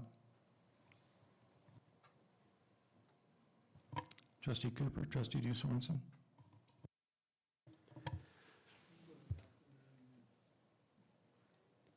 If it were possible to make the changes or the adaptation of computers to be able to ship out the grades on a regular basis, that would be great. But again, you still have the 1 or 2% that do not. But you could probably, as an administrator, review those and see how many people aren't turning in assignments or how many aren't grading assignments. That should be fairly easily accomplished. And so somewhere in the middle here, we should have the ability to come up with a solution. And that would, to me, just looking at the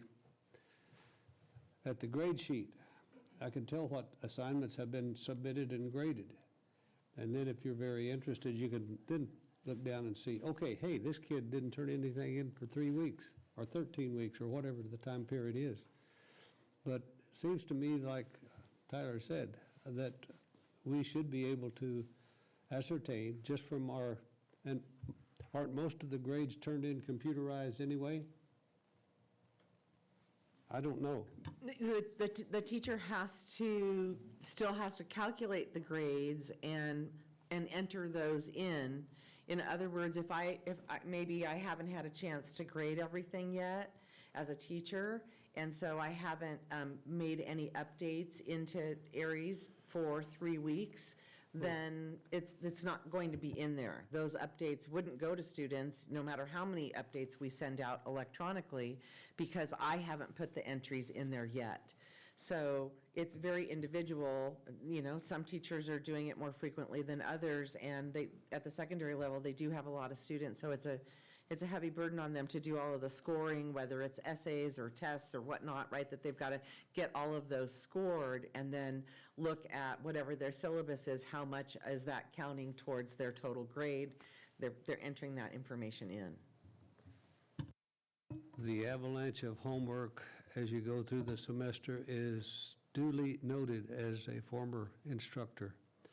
And so there are times, but again, I say, shouldn't you be able to look at, take one class, look down through there and see, okay, we've got 13 assignments, only 10 of those have been recorded. Well, 3, that's okay. We've got 13 assignments, half of them have been recorded. Maybe we should do something. Now that kind of thing I'm talking about. I'm not talking about somebody that's You're never going to have all the grades done until school is out. Is that right? And so, but you can discern, just by looking at the records, how many are behind. If they're a certain percentage behind, go talk to them and see what's wrong. Well, I Maybe they think- have a problem. I think Maybe that's what they've been ill. this policy, what the verbiage is trying to say is that a student who is having trouble completing their homework assignments, and I know at the secondary level, because I got input from our secondary administrators, that a lot of times the homework, they're giving them time in class to finish, or what they're taking home to do as homework is unfinished classwork. But the language here is that, yeah, the teacher will make their best effort to notify parents when there's a pattern emerging or when there's several missing assignments that could impact a student's grade, that we want the parent to be informed. I think personally, I think it's fine. I know in my heart that teachers do make their best effort and they go above and beyond and giving Johnny extra time, or they'll give up their lunch to Johnny, come in, take their tests and everything. I think the clause, everything is fine.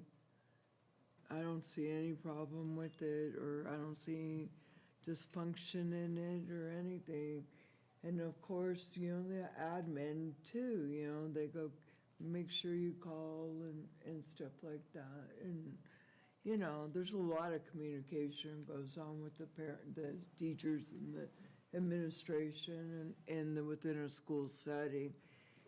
If there's not, then there's other problems, but I don't think that's a problem here in Tehachapi Unified School District. And I do think all the teachers and administration, administration knows who their weak links are and, who they have to press the thumb down on. I think it's fine. I don't think it's a big deal. That's my intake, that's my output, that's my verdict. Thank you. And to reiterate, I think the language is broad enough. There's no time limitation, et cetera. I think it's fine as well. I'm fine with the should make their best. I'm fine with it because, I'm just really pleased with where we're going with notifying parents when you're getting a D.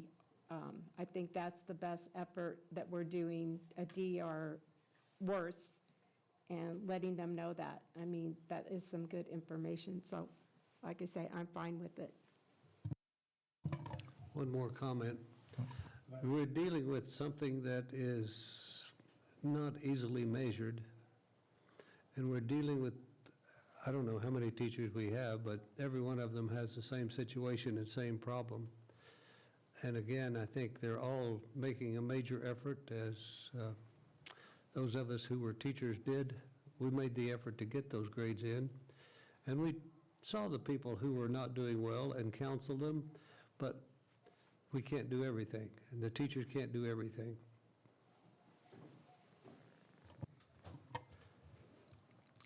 One final comment, sorry. Trustee Napier. The amount of Parent Square notifications I get from my students' teachers saying, hey, reminder, frankly, some of the teachers have created Instagram accounts literally just to notify parents, like, keep an eye out for this and do this. They're already doing it. That's my thing. Like, yeah, can we create policy for the 1%? Sure, I get it. But man, I just want the teachers to hear me say, they're doing an amazing job. I get Parent Square notifications, I get emails. I've had some reach out to me directly through Facebook Messenger, like, hey, Tyler, I found you on Facebook. Just want to give you a heads up about this. Like, the effort is incredible. Absolutely incredible. And it's a nightmare job. Like, if I had to deal with my kids all day long, I'd be in a bad mood all the time. Rewind back to COVID, right? My wife was ready to move out. So you guys can do whatever you want. Whether I vote yes or no, doesn't matter. My message is they're doing a great job. I get more communication that I could ever dream of. And then if I ask for more, go back to the old school paper and binder, they're like, got it, no problem. I mean, it's there. So I think if CSBA didn't recommend this, we would not be bringing this to the board saying, we got a problem, let's fix it. This just came across the superintendent, she said, hey, this is a recommendation. She wasn't saying there's a problem. She's not saying they're firing 10 teachers a week because of problems. They're just saying this recommendation just came along. Okay, let's address it. My recommendation is ignore it. The teachers are doing a good job. If there's a problem, the principals know how to manage that. Simple as that. I think I brought this up Indeed, a you long did, time ago, President because the Kaminsky. wording was not fair to teachers. I don't even remember what it was. It was like 3 months ago. Yeah. mhm. But, and I think you have direction now. I think we'll bring it back for the board's consideration next month, and we'll see where it lands. Thank you. Okay, we have 2 more superintendent items, and we'll take a short break. We'll get through your part of the agenda. Item 8, approval of resolution number 01 MAR24, Classified School Employee Appreciation Week, Monday, May 20th to Friday, May 24th, 2024. Superintendent. I'm just going to wait for the ladies in the back to stop talking. So we're bringing this forward for CSEA Chapter 466. We all know how important they are to our staff. These members perform essential work for QST students and schools each and every day. The designation of Classified Employee Appreciation Week is intended to recognize and celebrate the important contributions and the professional support that our classified employees provide each of our schools each and every day. We know that they support us in food service, bus drivers, custodial, grounds, maintenance, technology, on and on, paraprofessionals, safety, our health staff, as well as many other vital positions that care for and support our students. So we will seek your approval this evening to celebrate our classified employees the week of May 20th through the 24th. And I, as one, will take it upon myself, since I'm the one that has to do it, read each of these proclamations as I and the rest of the board, as has been noted here in the last 5 minutes, truly appreciate the efforts of both units and all our employees. Attached by Unified School District, March 12th, 2024, resolution number 01 MAR24, Classified School Employee Appreciation Week. Whereas the week of May 20th, May 24th, 2024 has been recognized by the California Department of Education as Classified School Employees Week per California Education Code 45460. And whereas special recognition will be given to all classified employees. Therefore, be it resolved that the Board of Trustees of the Tehachapi Unified School District recognizes and wishes to honor the contributions of our classified employees by designating the week of Monday, May 24th to Friday, May 20th to Friday, May 24th, 2024, as a special week to recognize the service of classified employees. Do I have a motion? Motion.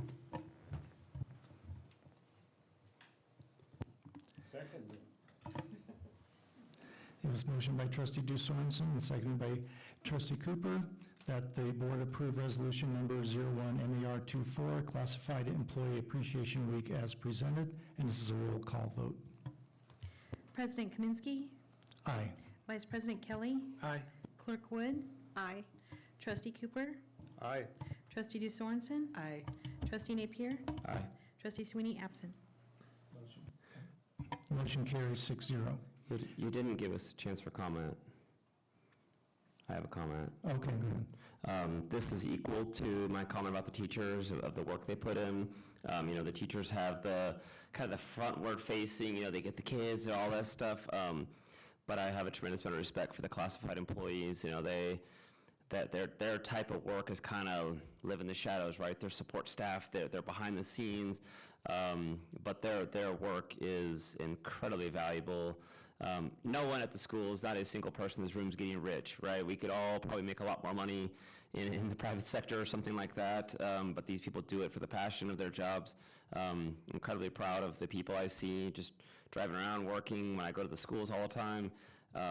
It's hard to just lump it into a week, and I know it's kind of a feel-good thing. There's not a lot, we can't hand out bonuses, we can't give out cash and, a week off with pay or, things like that. But I know there's not a lot of classified employees here, but I do want my gratitude and my appreciation to be given to them as well, because I come from a world of work that we do live and work in the shadows, and most of us do that because we like that, right? We like being behind the scenes, but it is nice to be appreciated. And so, again, I always tell my staff, I wish I could do more. I wish I could write you a bonus check, but we're in the public sector and that doesn't work like that.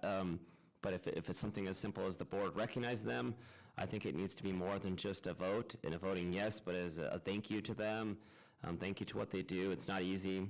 It's not easy to feed middle school kids or pick up trash after them or, maintain all the laptops and things that they break, my kids included, all the time. I mean, it's just, the list goes on.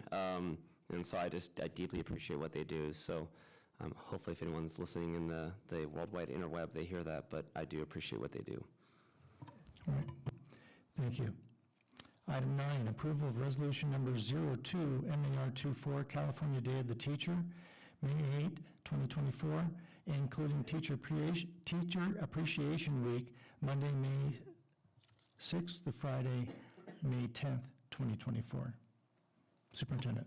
Thank you, President Kaminsky. California Day of the Teacher and Teacher Appreciation Week, just like with our classified employees, these days are designated days that are intended to honor all of our TUSD teachers who contribute to the success of our students through their professionalism, dedication, and caring.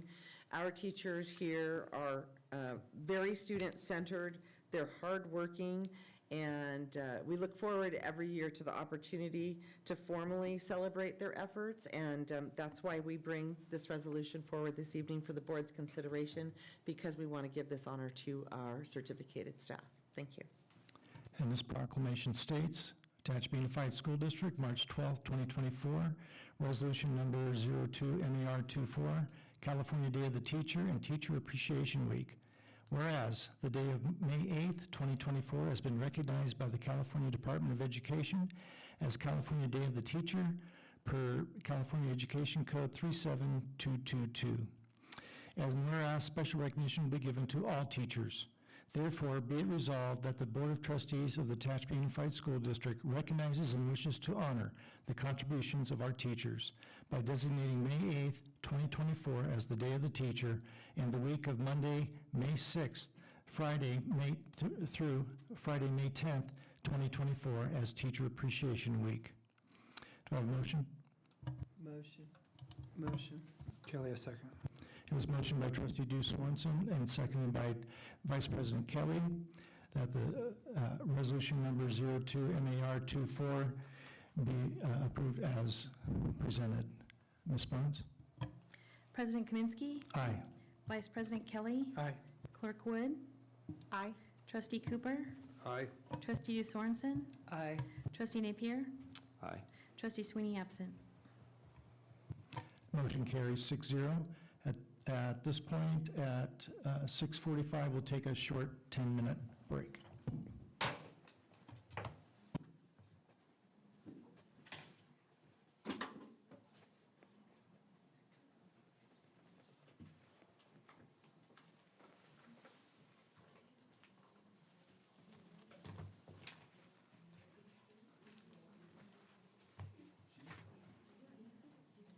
Okay, I guess I should go take my break. Sorry, Tyler, I didn't see this.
Okay, reconvening at 6:58 with number 8, business. Number 1 on the business agenda, presentation and adoption of resolution number 03, MAR 24, positive certification of the second interim report for 2023-2024. Mr. Intezari.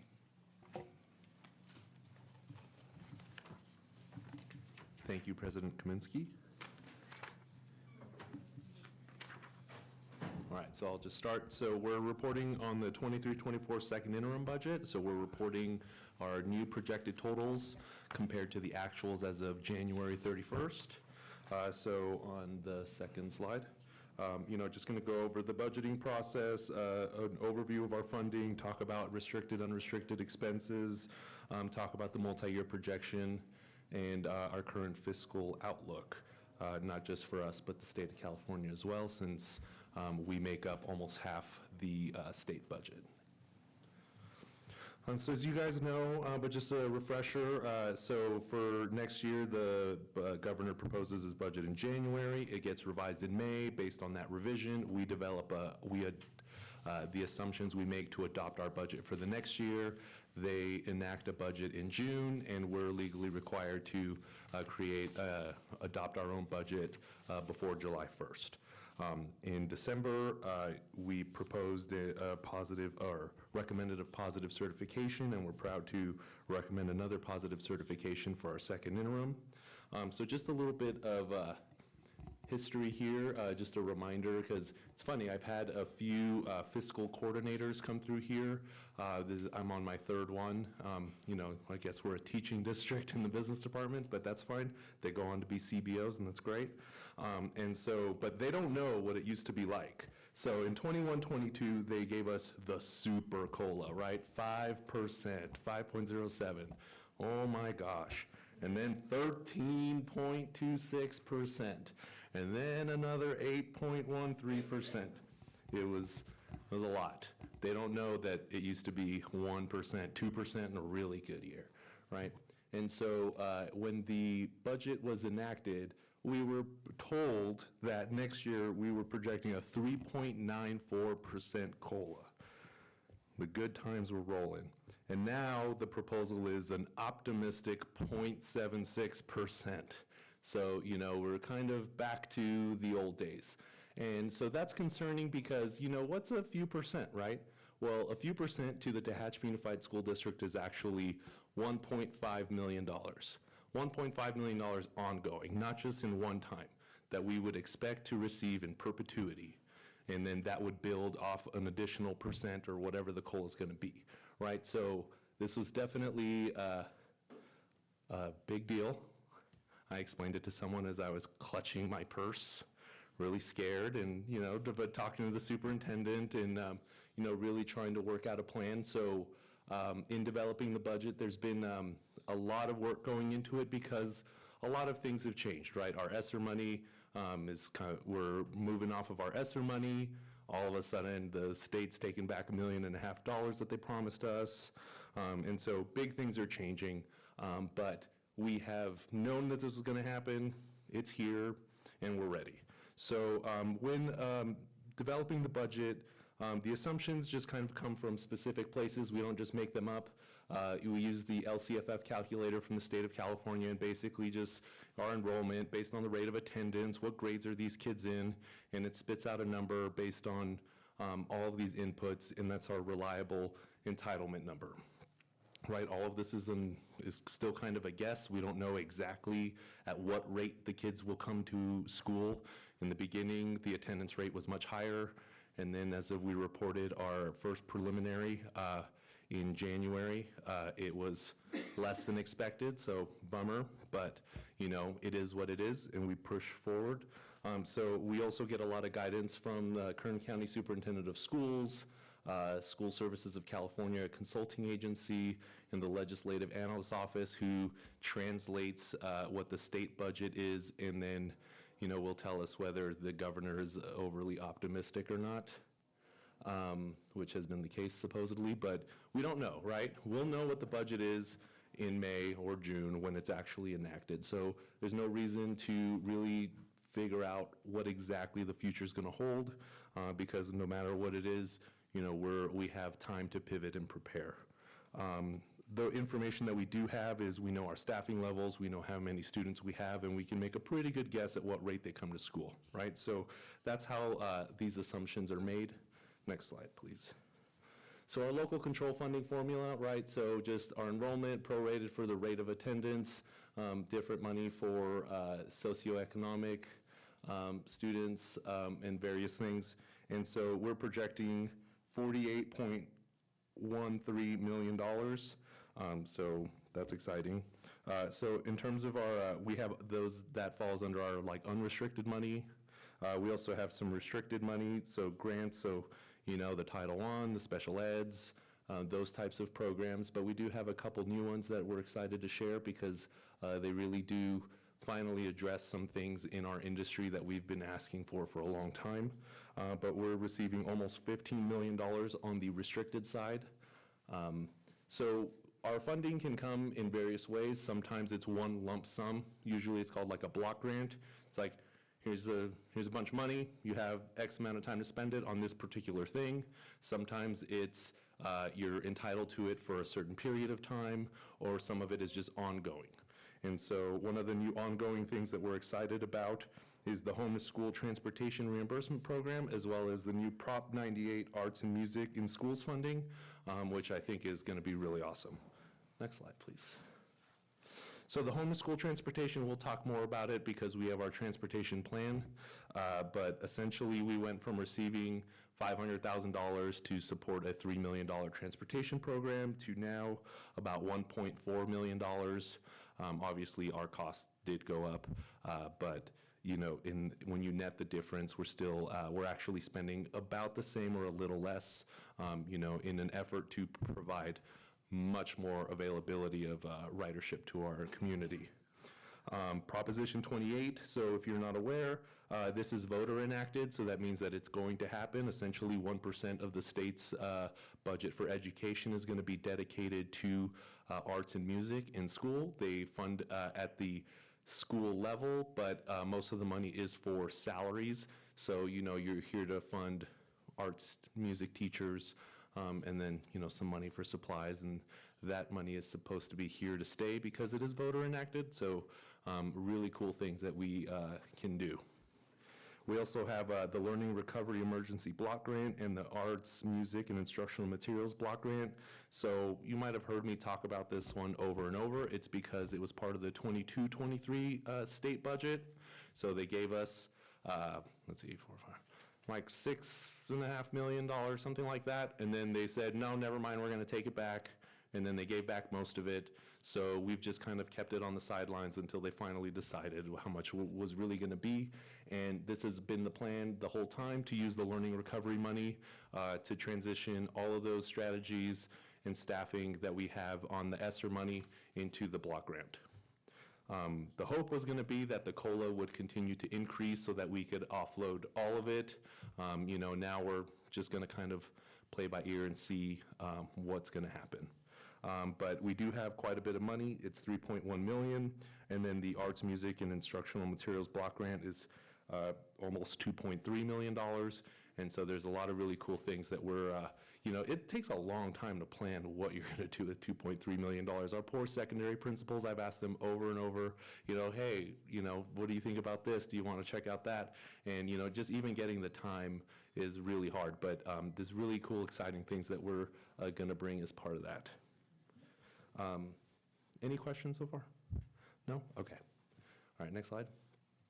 Okay. So, I thought that's the old one. Okay, so that number right there at the top, it's fine. The report does have the correct number. So that number right there, 48.13, should be 50.82 million.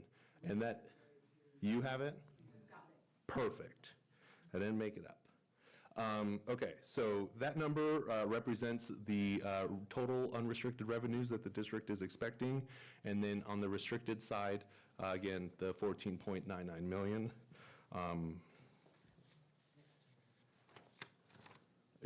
It's good. That's the only one that I had to change. You can pull up the PDF that's attached to the agenda. Does that work for you? Sure. We're on expenditures. Next slide. Yeah. Ta-da! Cool, thank you. All right. So on the expenditure side for the unrestricted, we are projecting that at the end of 23-24, we're going to spend $53.76 million. So you can already maybe tell or maybe not, but if I'm saying that there's revenue of $50.8 million and expenditures of $53.76, you know, that sounds like a problem. But I'd like to remind the board, you guys have approved a lot of cool stuff. So at the end of last fiscal year, we sought permission to purchase 5 new buses. 3 of them would participate in the reimbursement program, so that's $1 million worth of buses, and we were going to receive about $300,000 back. So one of the cool things about that I just found out is that now we don't have any general ed buses without seatbelts. I don't know, I think that's cool. Yeah. Hooray. So, you know, it does, so although the revenue, that's the revenue in this year, but the money is, goes to like our fund balance, right? And that carries over. So it's not that we're overspending, you know, starting from zero. We did have a fund balance of $18 million to start the year, and, you know, that helped fund a lot of things. So the buses, the purchase agreement that we entered into for the property next to Tompkins, you know, I think if it was something like 8 years ago that the city came and said, hey, you know, that land improvement when you built the high school for the road development, like that $385,000, or actually the project is like $600,000, they found us a grant, but, you know, that would have been a real haymaker. But now being in a position to, you know, follow through with our commitment to the improvements outside of our high school as we were required to, you know, we were able to do things like that. Also, I heard Trustee Napier saying, you know, I don't know if it's because I'm a money person, but saying, you know, you really wish that you could give the classified staff, you know, like you tell your staff, I wish I could give you a bonus, but I'd like to remind everyone that, you know, that 5% off schedule, you know, was, while yes, it's, you know, part of salary, part of compensation, it is saying that the district had resources and we value all the work that our staff put in and making sure that through these tough times, you know, that we know people are experiencing. No one here is getting rich, but at least this makes, you know, a lot of people, especially on our classified side, really express that it makes Christmas a lot nicer and a lot better for their families. So, you know, we're really proud to do that. Do you? Okay. Let the record know that Trustee Sweeney's had a longer day than most of us, and thankfully came here after a very long work day and at 7:10.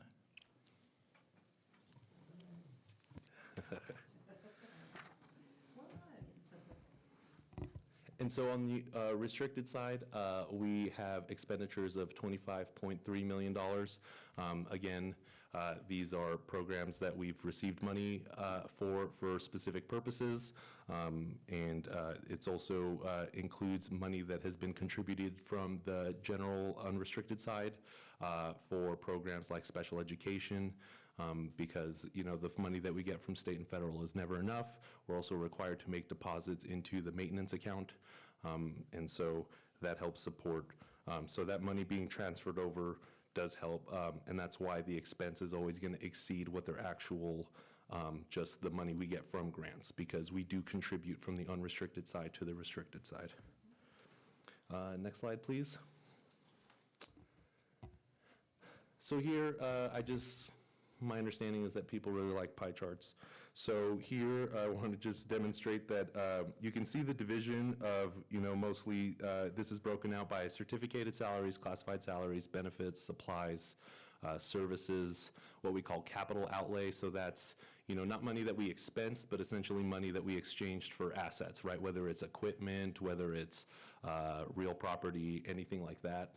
And then you have something like other ALCO, which is the contributions from unrestricted to restricted.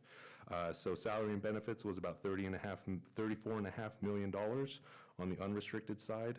So that capital outlay, On the normal side for unrestricted, that number would be less than 1%, but because we've made such investments in capital assets, this number is now demonstrating 6%, but it's worthwhile investments, we feel. On the restricted side, out of the $25.29 million in budgeted expenditures, $18.7 million went towards salary and benefits, all of that totaling $70.23 million projected totals for this year. Next slide. All right, so the COLA and inflation, that's a really big deal, 0.76 for next year. So, obviously, we do have some, concerns now that we're going to be significantly shorter than what we thought we were going to get, and then 2.73% for 25-26, but, is that number even real, So we really don't know what it is. But to put that into kind of context, the Consumer Price Index, at least for California, this information we get is that, something that cost $1 yesterday for next year is going to be $1.03, right? And then that just continues to grow. But that's certainly outpacing the 0.7, percent that we're going to be getting. And so this is kind of concerning, but also something that we just take into consideration. As for the multi-year projection, the positive certification recommendation means that we can demonstrate that we can meet our obligations for this year and the next 2 years. We started out the year with $18 million in fund balance, able to, for 23-24, able to have meet the board's requirement of a 9% reserve. Just for context, 3% is the minimum. But the 9% reserve of $4,044,818, and then $10.5 million for commitments. So we come to the board and we ask the board's authority to commit money for future textbook adoption, technology costs. We have the other post-employment benefit liability. That is a number that we can't really recognize anywhere on the books because it's a multi-year, right? We have retirees, they're entitled to benefits as part of working here. That's kind of the benefit of a job like this. And so in order to make sure that we can demonstrate that we can afford to offer that benefit, we recognize it through a commitment of our fund balance, kind of saving that money aside for later. The example that the superintendent likes to use is saving for college, right? We know that, there might not be a big tuition payment today, but they're going to have tuition payments, so we set it aside. So in 25-26, we project maintaining the current levels that we would have a fund balance of about $11.8 million. So this demonstrates that we do have a strong fiscal outlook, at least as the district. The one-time funding is going to help alleviate a lot of the concerns. Like I said, we were initially awarded one amount, and the state threatened to pull half of it. Then they only pulled about $600,000 of it. Thank goodness. But we're going to use that money, the $3.1 million of the learning recovery money, in order to carry forward the strategies for another year. And then depending on what the May revise brings, depending on what future economics of California brings, we would just adjust accordingly. Any questions? No? Okay. That's it.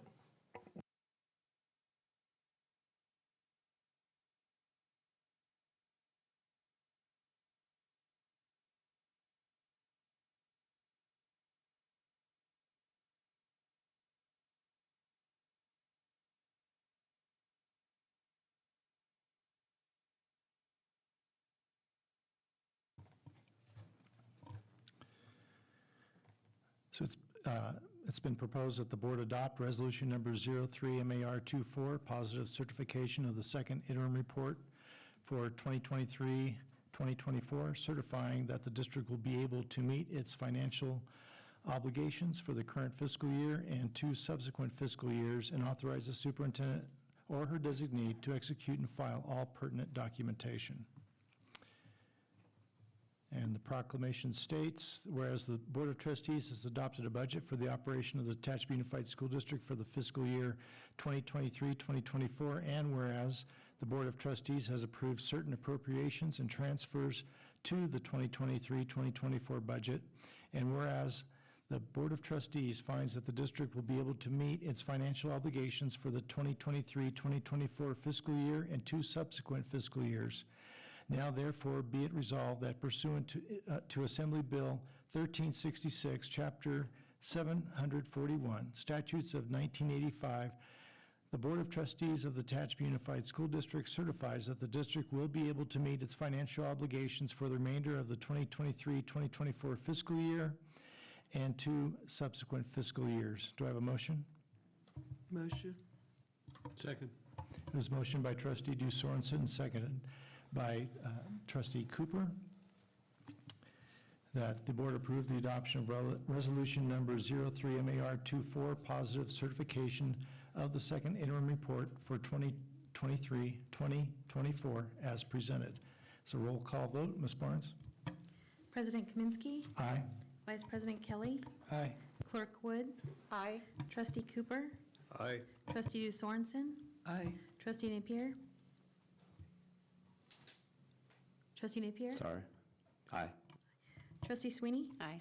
Thank you. Motion carries 7-0. Item 2 for business, presentation approval of the transportation plan for Tehachapi Unified School District. Mr. Intezari. Thank you very much, President Kaminsky. Many of you have already met our transportation supervisor, Mrs. Denise Berry, but if you have not, she's fantastic. We're very happy to have her. Would you like to say hello? Hello.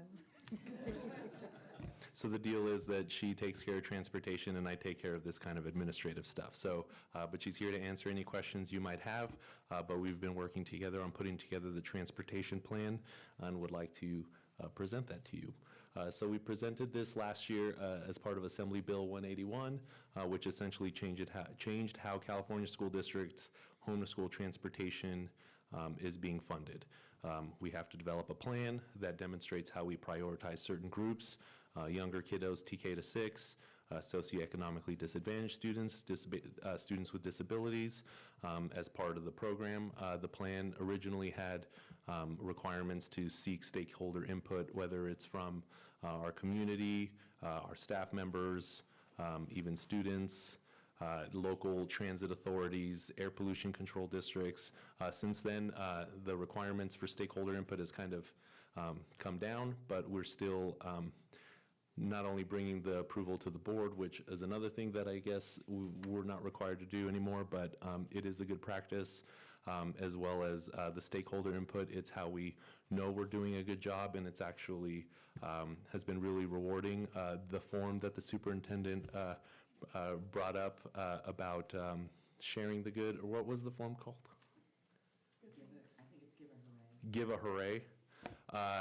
So at the Citizens Task Force where I presented the transportation plan to seek stakeholder input, I think we spent a good 10 minutes, 15 minutes? It was a long time. Maybe 20 minutes. Just a lot of people really giving the transportation department and Mrs. Denise Berry a lot of kudos and wanted to find a way how to thank her. Someone had said, I don't know this Denise, but I got to meet her. And so, you know, I just think that really speaks to a lot of the good work that you're doing. So next slide. So we touched on this. This is just the groups that we prioritize as part of our plan, and in exchange, the 60% reimbursement program. So that brings significant funding to the transportation department that it didn't have before. Next slide. So just because the plan is a requirement doesn't mean that the board did not already prioritize these groups. We already prioritize socioeconomically disadvantaged students, students with disabilities. The only thing that changed is now we're required to prioritize 6th graders, and so that was kind of tricky since they go to a different school, part of different routes, but we managed to find a way using the well, we'll touch more on that when we talk about the stakeholder input and the things that we've implemented based on the feedback that we got. Next slide, please. What I do want to, this is the old slide. It doesn't say. It's supposed to say expanded transportation services. See, there you go. No problem. The number should be the same. So for 23-24, for general ed buses, we had 11 active and 3 spares. We're hoping for 24-25 once those buses that we purchased start rolling in. that we will be able to have 11 still active and 5 spares. You know, even though it's such a tough world that they live in where, you know, it's down to the minute. There's no making it up tomorrow like a lot of, you know, our professions might allow you to have. It's, you know, you've got to be there on time. And so in order to provide that flexibility to the department, whether it's, you know, to accommodate field trips, athletic trips, breakdowns, so in order to have this fleet, would allow us to provide reliable and safe transportation to the community. So for 24-25, we're looking to maintain for the SPED buses, 5 active with 1 spare. We currently have 2 special education van routes. We do have 13 vans, but we only have 2 that are actually on routes. For bus drivers, we currently have 16 bus drivers. That has been a challenge. Every time Mrs. Denise Berry trains a bus driver, another bus driver leaves. It just keeps happening. It's just a difficult industry to fill. You know, we don't just allow anyone behind the wheel, but we're very fortunate to have someone that is qualified to train a school bus driver. We have 2 van drivers, 11 transportation aides. We have a mechanic that, the skilled mechanic position is also required to be able to be a bus driver. So we're very fortunate to kind of have them, you know, just in case. We have a custodian bus driver. We have a driver trainer that also will fill in to be a bus driver. And then we have our supervisor, instructor, and very frequently also has to fill in to be a bus driver. You know, it's just, it never ends, but the bus has to be there. So next slide, please. So for 24-25, just to kind of put it all in one slide, we just show the routes. So last year we had proposed 10 routes, but we had to get it down to 9 just because we could not reliably maintain the 10. This year we have 11. And we've been able to sustain that. And the reason for the 11 is because we do have a lot of, when you don't charge for something, you get a lot of interest in it, right? We went from 1,400 bus pass applicants last year to 1,600. And so, but our wait list, something that we really work on to try to keep as low as possible. Less than 1% of bus pass holders are looking for a ride. So that means that we're really making sure that people that need a ride are getting one. Any questions about the routes or the numbers? Okay, next slide. I have one. Yes, sir. The transportation aids, is that mainly special ed buses or? Have some for gen ed, because we do get a lot of requests that some routes may need an aid, and we do move those aids around to the routes that are needed. Great. I have a quick comment.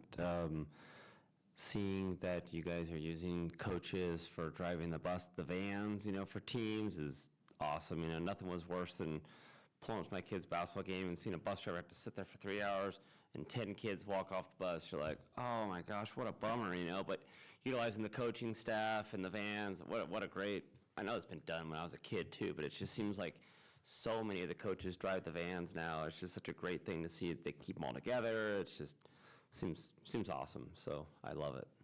Do you want to tell them the bad news? Oh, great.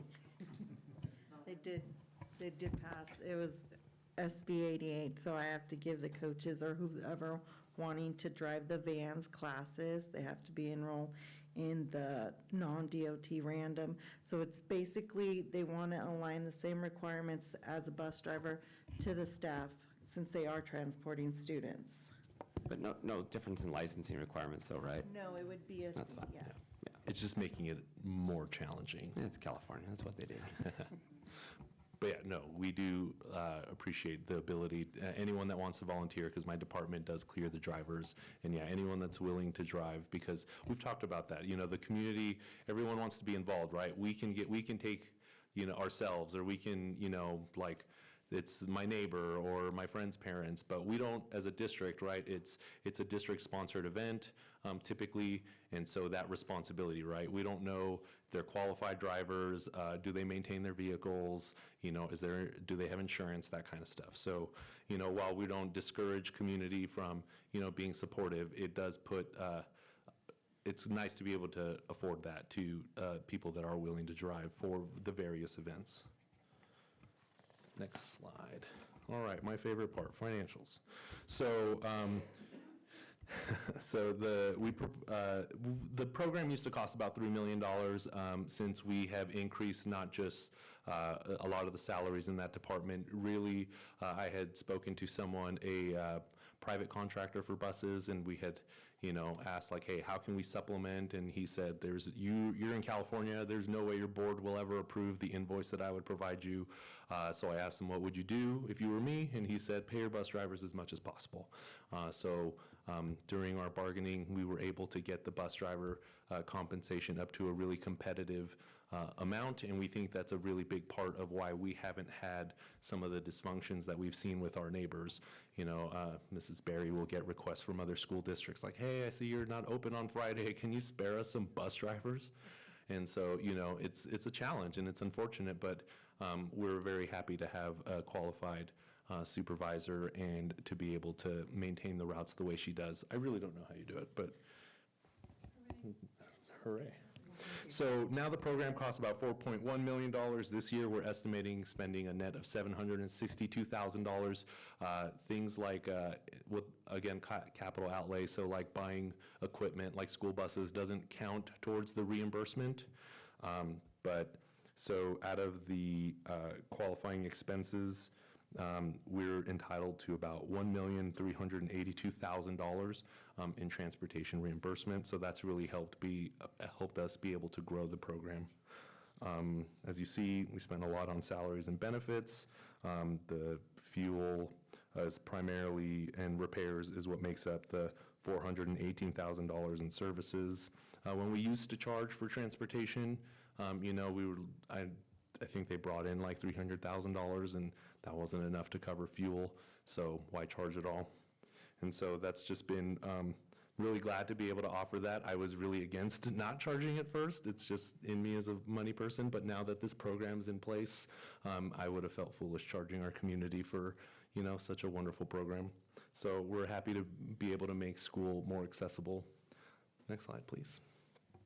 All right, so in 23-24, the input that we received when we first started the plan was, there was a few things. Number one is we got a lot of support for us spending more of our resources towards transportation. A lot of people just really need it. It's not an income thing, although the state has us prioritize income. If you have a job and you can't get your kid to school, you need transportation. It's just the circumstances vary. And so we got a lot of support for spending our resources there. One of the things that we got a lot of feedback on is how to enroll for a bus pass. We used to have a manual process, a first come, first serve to the department. People hated that. And so now we've incorporated into the income survey as also a way to prioritize, meet the priority requirements from the state. And so now just instructional services will let everybody know when that survey is coming out. It comes out exactly, I believe, in July? June.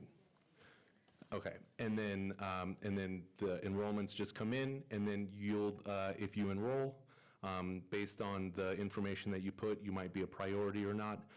But then as we fill in the routes, Mrs. Denise's, Barry's department will just call the parents and let them know when they can pick up a bus pass.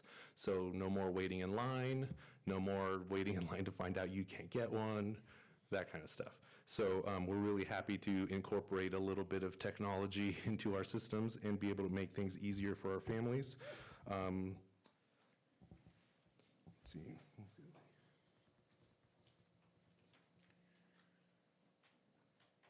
Yes. Another thing that we got a lot of support for was the bus driver training program. So we have a lot of people that we hire as a bus driver, but they're not qualified to be a bus driver yet. But you can become a bus driver just for the potential and ability to qualify to become one, and Mrs. Denise Berry will train you. And then that way, there's not a lot of like job training programs that actually pay you the rate you would make. You know, our contract does stipulate that you have a certain time frame to meet the requirements and be able to become a bus driver, but this is something that has been really working for us and has been money well spent. So this year, when we solicited input, you know, we did get a lot of positive feedback, and we're really happy about that. But one of the things that we got was, you know, when you offer bus passes for free, you get a lot of interest at first, but then they might not need it all the time, right? But because there's capacity limits to these buses, you know, we can only fill in the capacity limit, and then as the year goes on, as like the first couple weeks, you know, then we start to understand what the ridership is, and then be able to take on more riders onto that route. And so, but what we're looking to do now is bring technology into the equation and be able to have data that would help us make more informed decisions.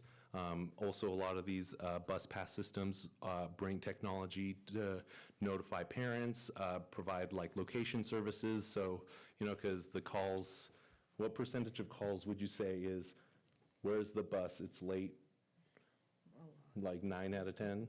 Yeah, so, you know, that way, that kind of information is at the fingertips of the parent, so they know that their students are safe, they know where they are, they know if they got on the bus, if they didn't get on the bus, if they got it. So it's just that kind of stuff that we're trying to incorporate, you know, in response to the feedback that we get. But overall, it's been really positive, and we're happy to offer the plan up for any feedback that you might have for us.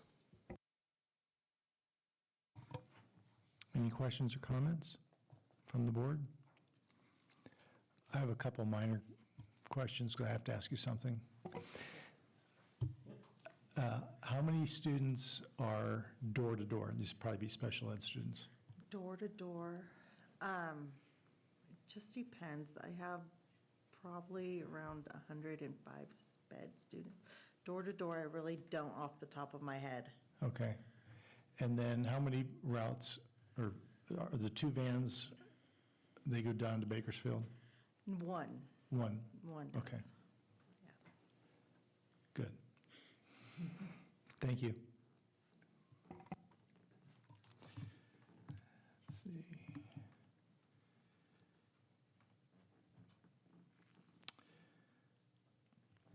All right, it is recommended that the board approve the transportation plan for Tehachapi Unified School District as presented. Do I have a motion? Motion? I'll second. It was motioned by trustee Du Sorensen and seconded by clerk Wood. The board approved the transportation plan for Tehachapi Unified School District as presented. All in favor, say aye. Aye. Aye. Any opposed? Motion carries 7-0. Thank you, Ms. Berry. Mr. Intezari, number 3, approval of the memorandum of understanding between the City of Tehachapi and Tehachapi Unified School District Dennison Road Extension. Thank you very much, President Kaminsky. The City of Tehachapi Development Services Director, Mr. Jay Schlosser, visited us on January 9th, 2024, regular board meeting, and proposed a partnership in response to the April 17th, 2000 development agreement when the high school was built. After consultation with schools legal services, feedback from the board, the plan outlined partnership to address a $550,000 to $600,000 program. About $358,000 would be coming out of the district's end. We recommend proceeding with the MOU with the City of Tehachapi due to our existing contractual obligation to complete the project and the fact that there is a $241,888 grant that we can take advantage of. You know, we would be required to probably do this anyway, so why not take advantage while we can? And we seek your approval to enter into the MOU. Any questions or comments from the board? Seeing none, it's recommended the board approve the memorandum of understanding between the City of Tehachapi and Tehachapi Unified School District Dennison Road Extension as presented. Do I have a motion? Motion? I'll second. It was motioned by trustee Du Sorensen and seconded by trustee Sweeney that the board approve the memorandum of understanding between the City of Tehachapi and Tehachapi Unified School District Dennison Road Extension. All in favor, say aye. Aye. Any opposed? I am abstaining due to my employment with the city of Tehachapi. Okay. Motion carries 6-0 with trustee Napier recusing himself.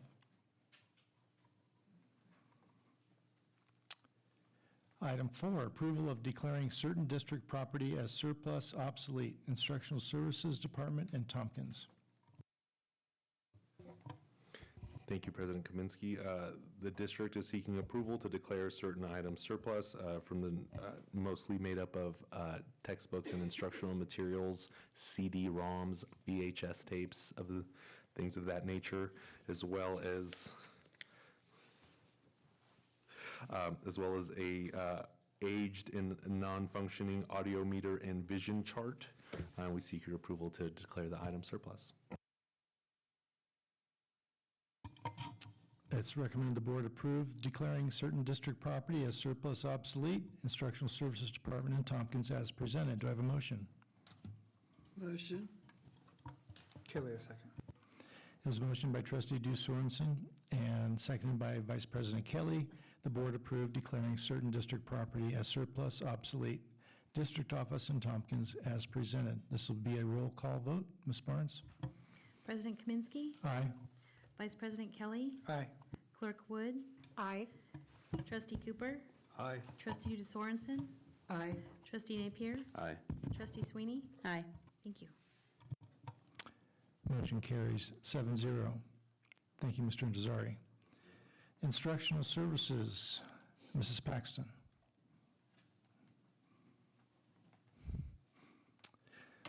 Number 1, approval of K6 handwriting curriculum for 30-day public review. Good evening.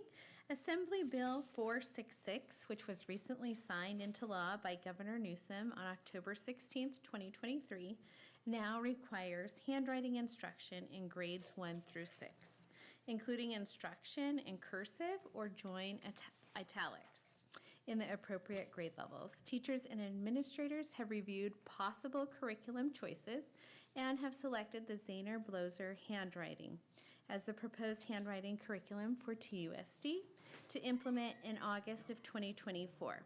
The Zahner-Bloser approach teaches lifelong handwriting skills from kindergarten through grade 6 in a comprehensive, skills-focused program with time-tested techniques that don't take a lot of time to implement. We would like to offer a 30-day public review of the Zahner-Bloser handwriting curriculum, and we have the online resources so parents can view the curriculum from their home. Any questions or comments from the board?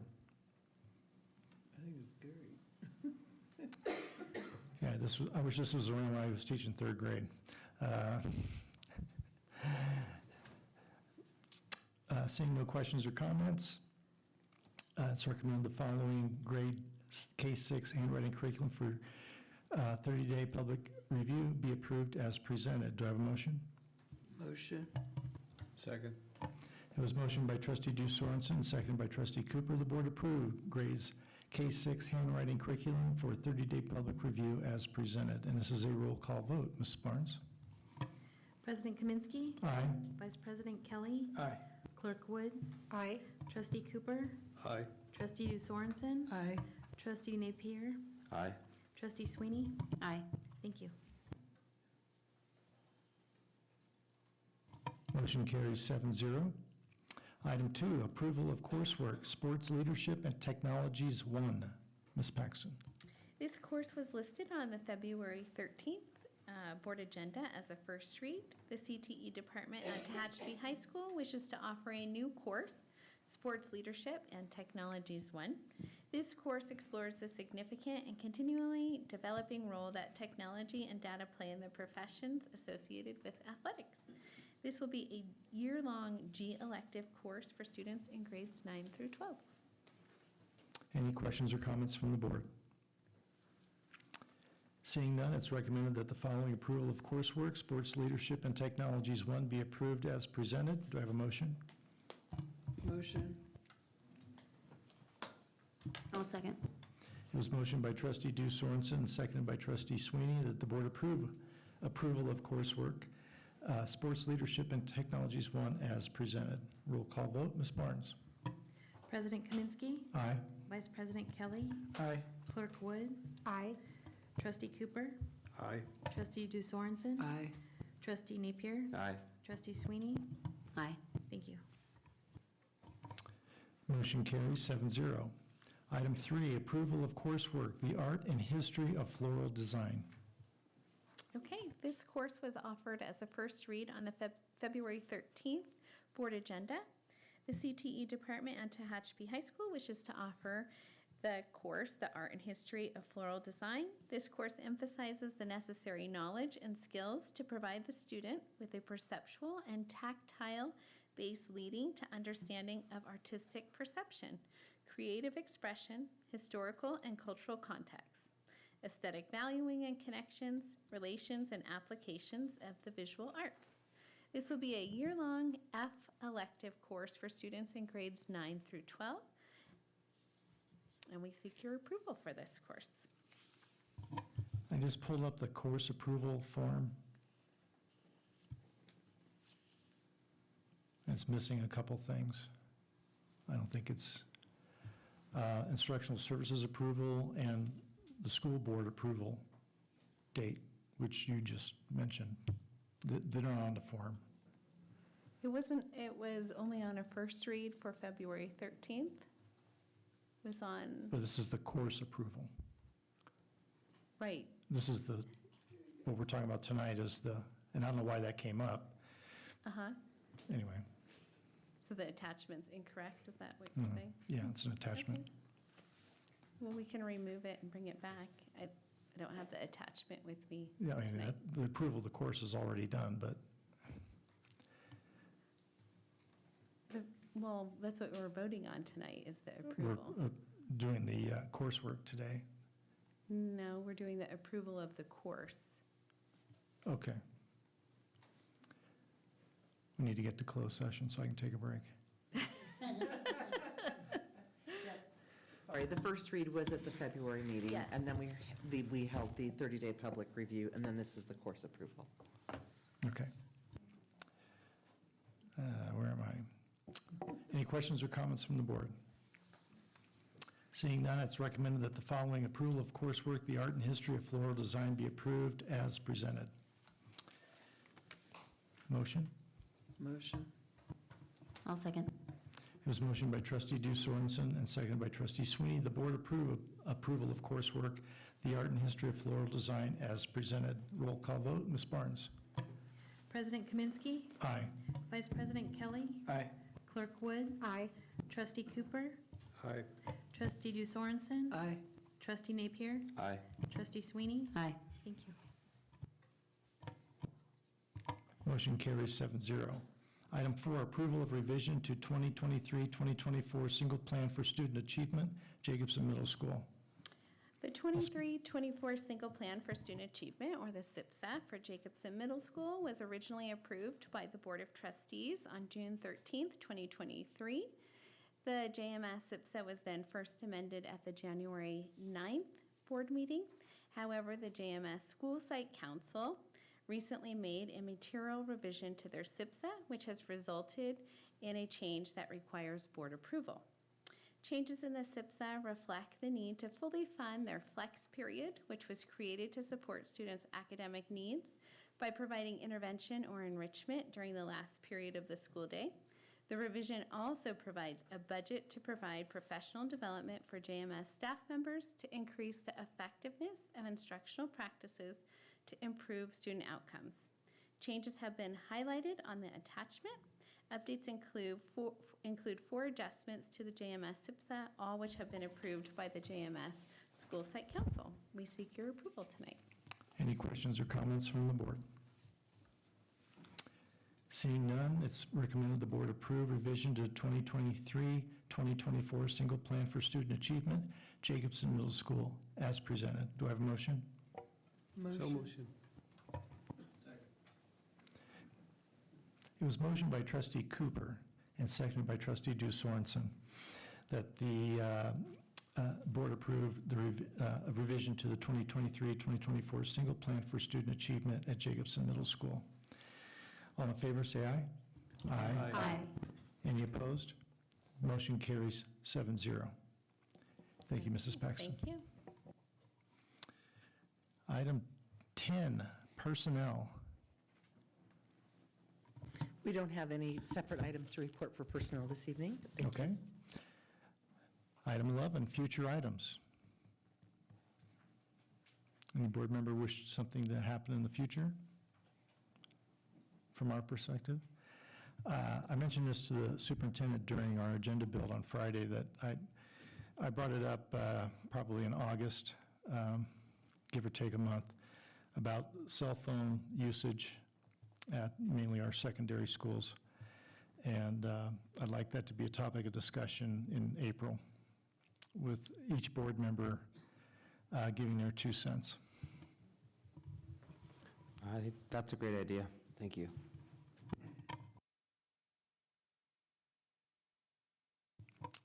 Anyone else? You know how I feel. All right. Item 12, lunch. Superintendent Larson Everson.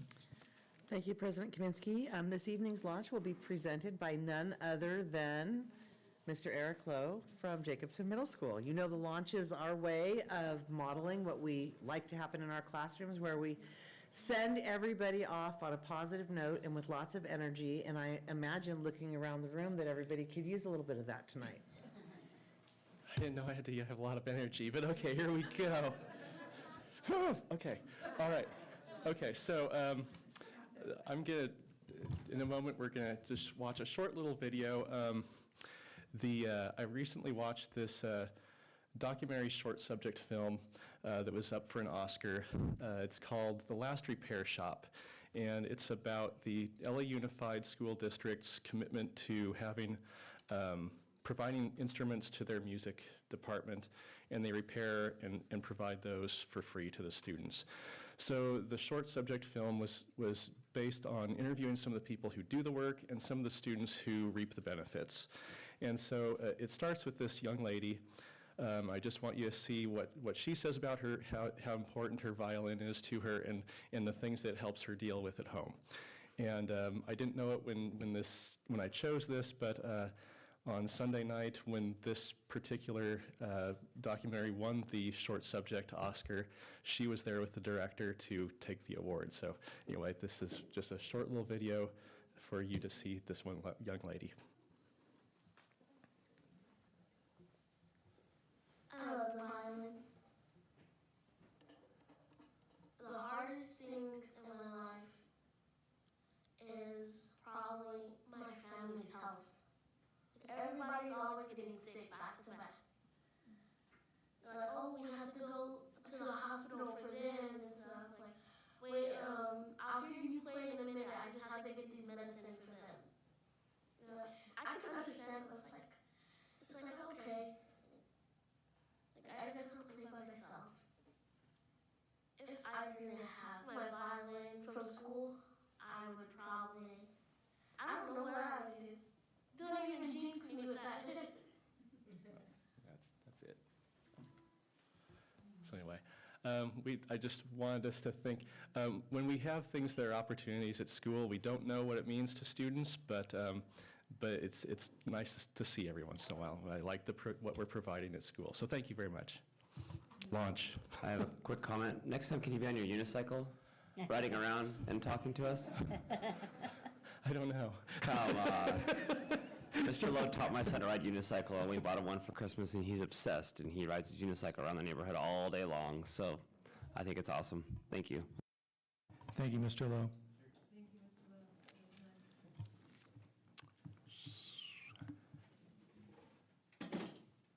Item 13, public comments for closed session. Are there any comments for closed session? Seeing none, our closed session items.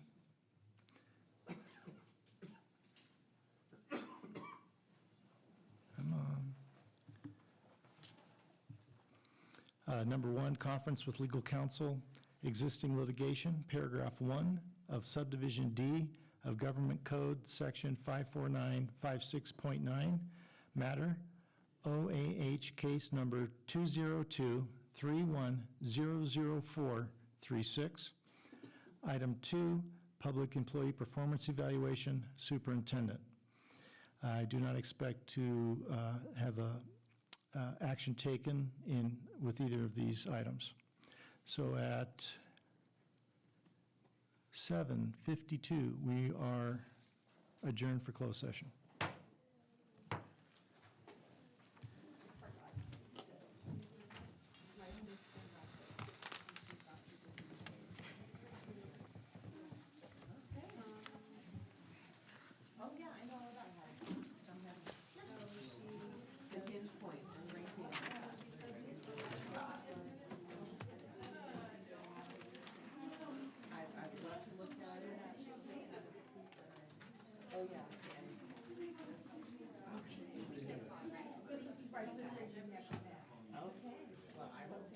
Movie on the BYU channel. When the game stood tall or something like that. I can't remember, but it was a good take on sports. Person in our world, education.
Okay, it is 10:09 and reconvening. Note that at 9 o'clock, Trustee Napier left closed session, and I didn't note the time. Was it 9:30? 40-ish. Deb? I think it's about 9:40-ish. And at 9:40, Trustee Du Sorensen left the closed session meeting. So I have one thing to report out from closed session.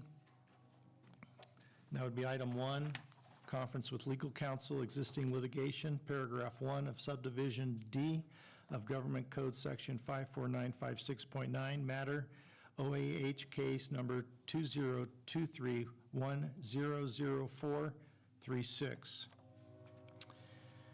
And we came to an agreement to accept the settlement offer, and it was, motion was made by Trustee Du Sorensen, it was seconded by Trustee Kelly, and we need a roll call vote. Ms. Barnes? President Kaminsky. Aye. Vice President Kelly. Aye. Clerk Wood. Aye. Trustee Cooper. Aye. Trustee Du Sorensen absent. Trustee Napier absent. Trustee Sweeney. Aye. Thank you. Motion carries 5-0. In closed session, we did take a vote, it was 7-0. And the board approved a settlement agreement with student to resolve AOH case number 2023100436. The agreement provides for compensatory services and associated legal fees.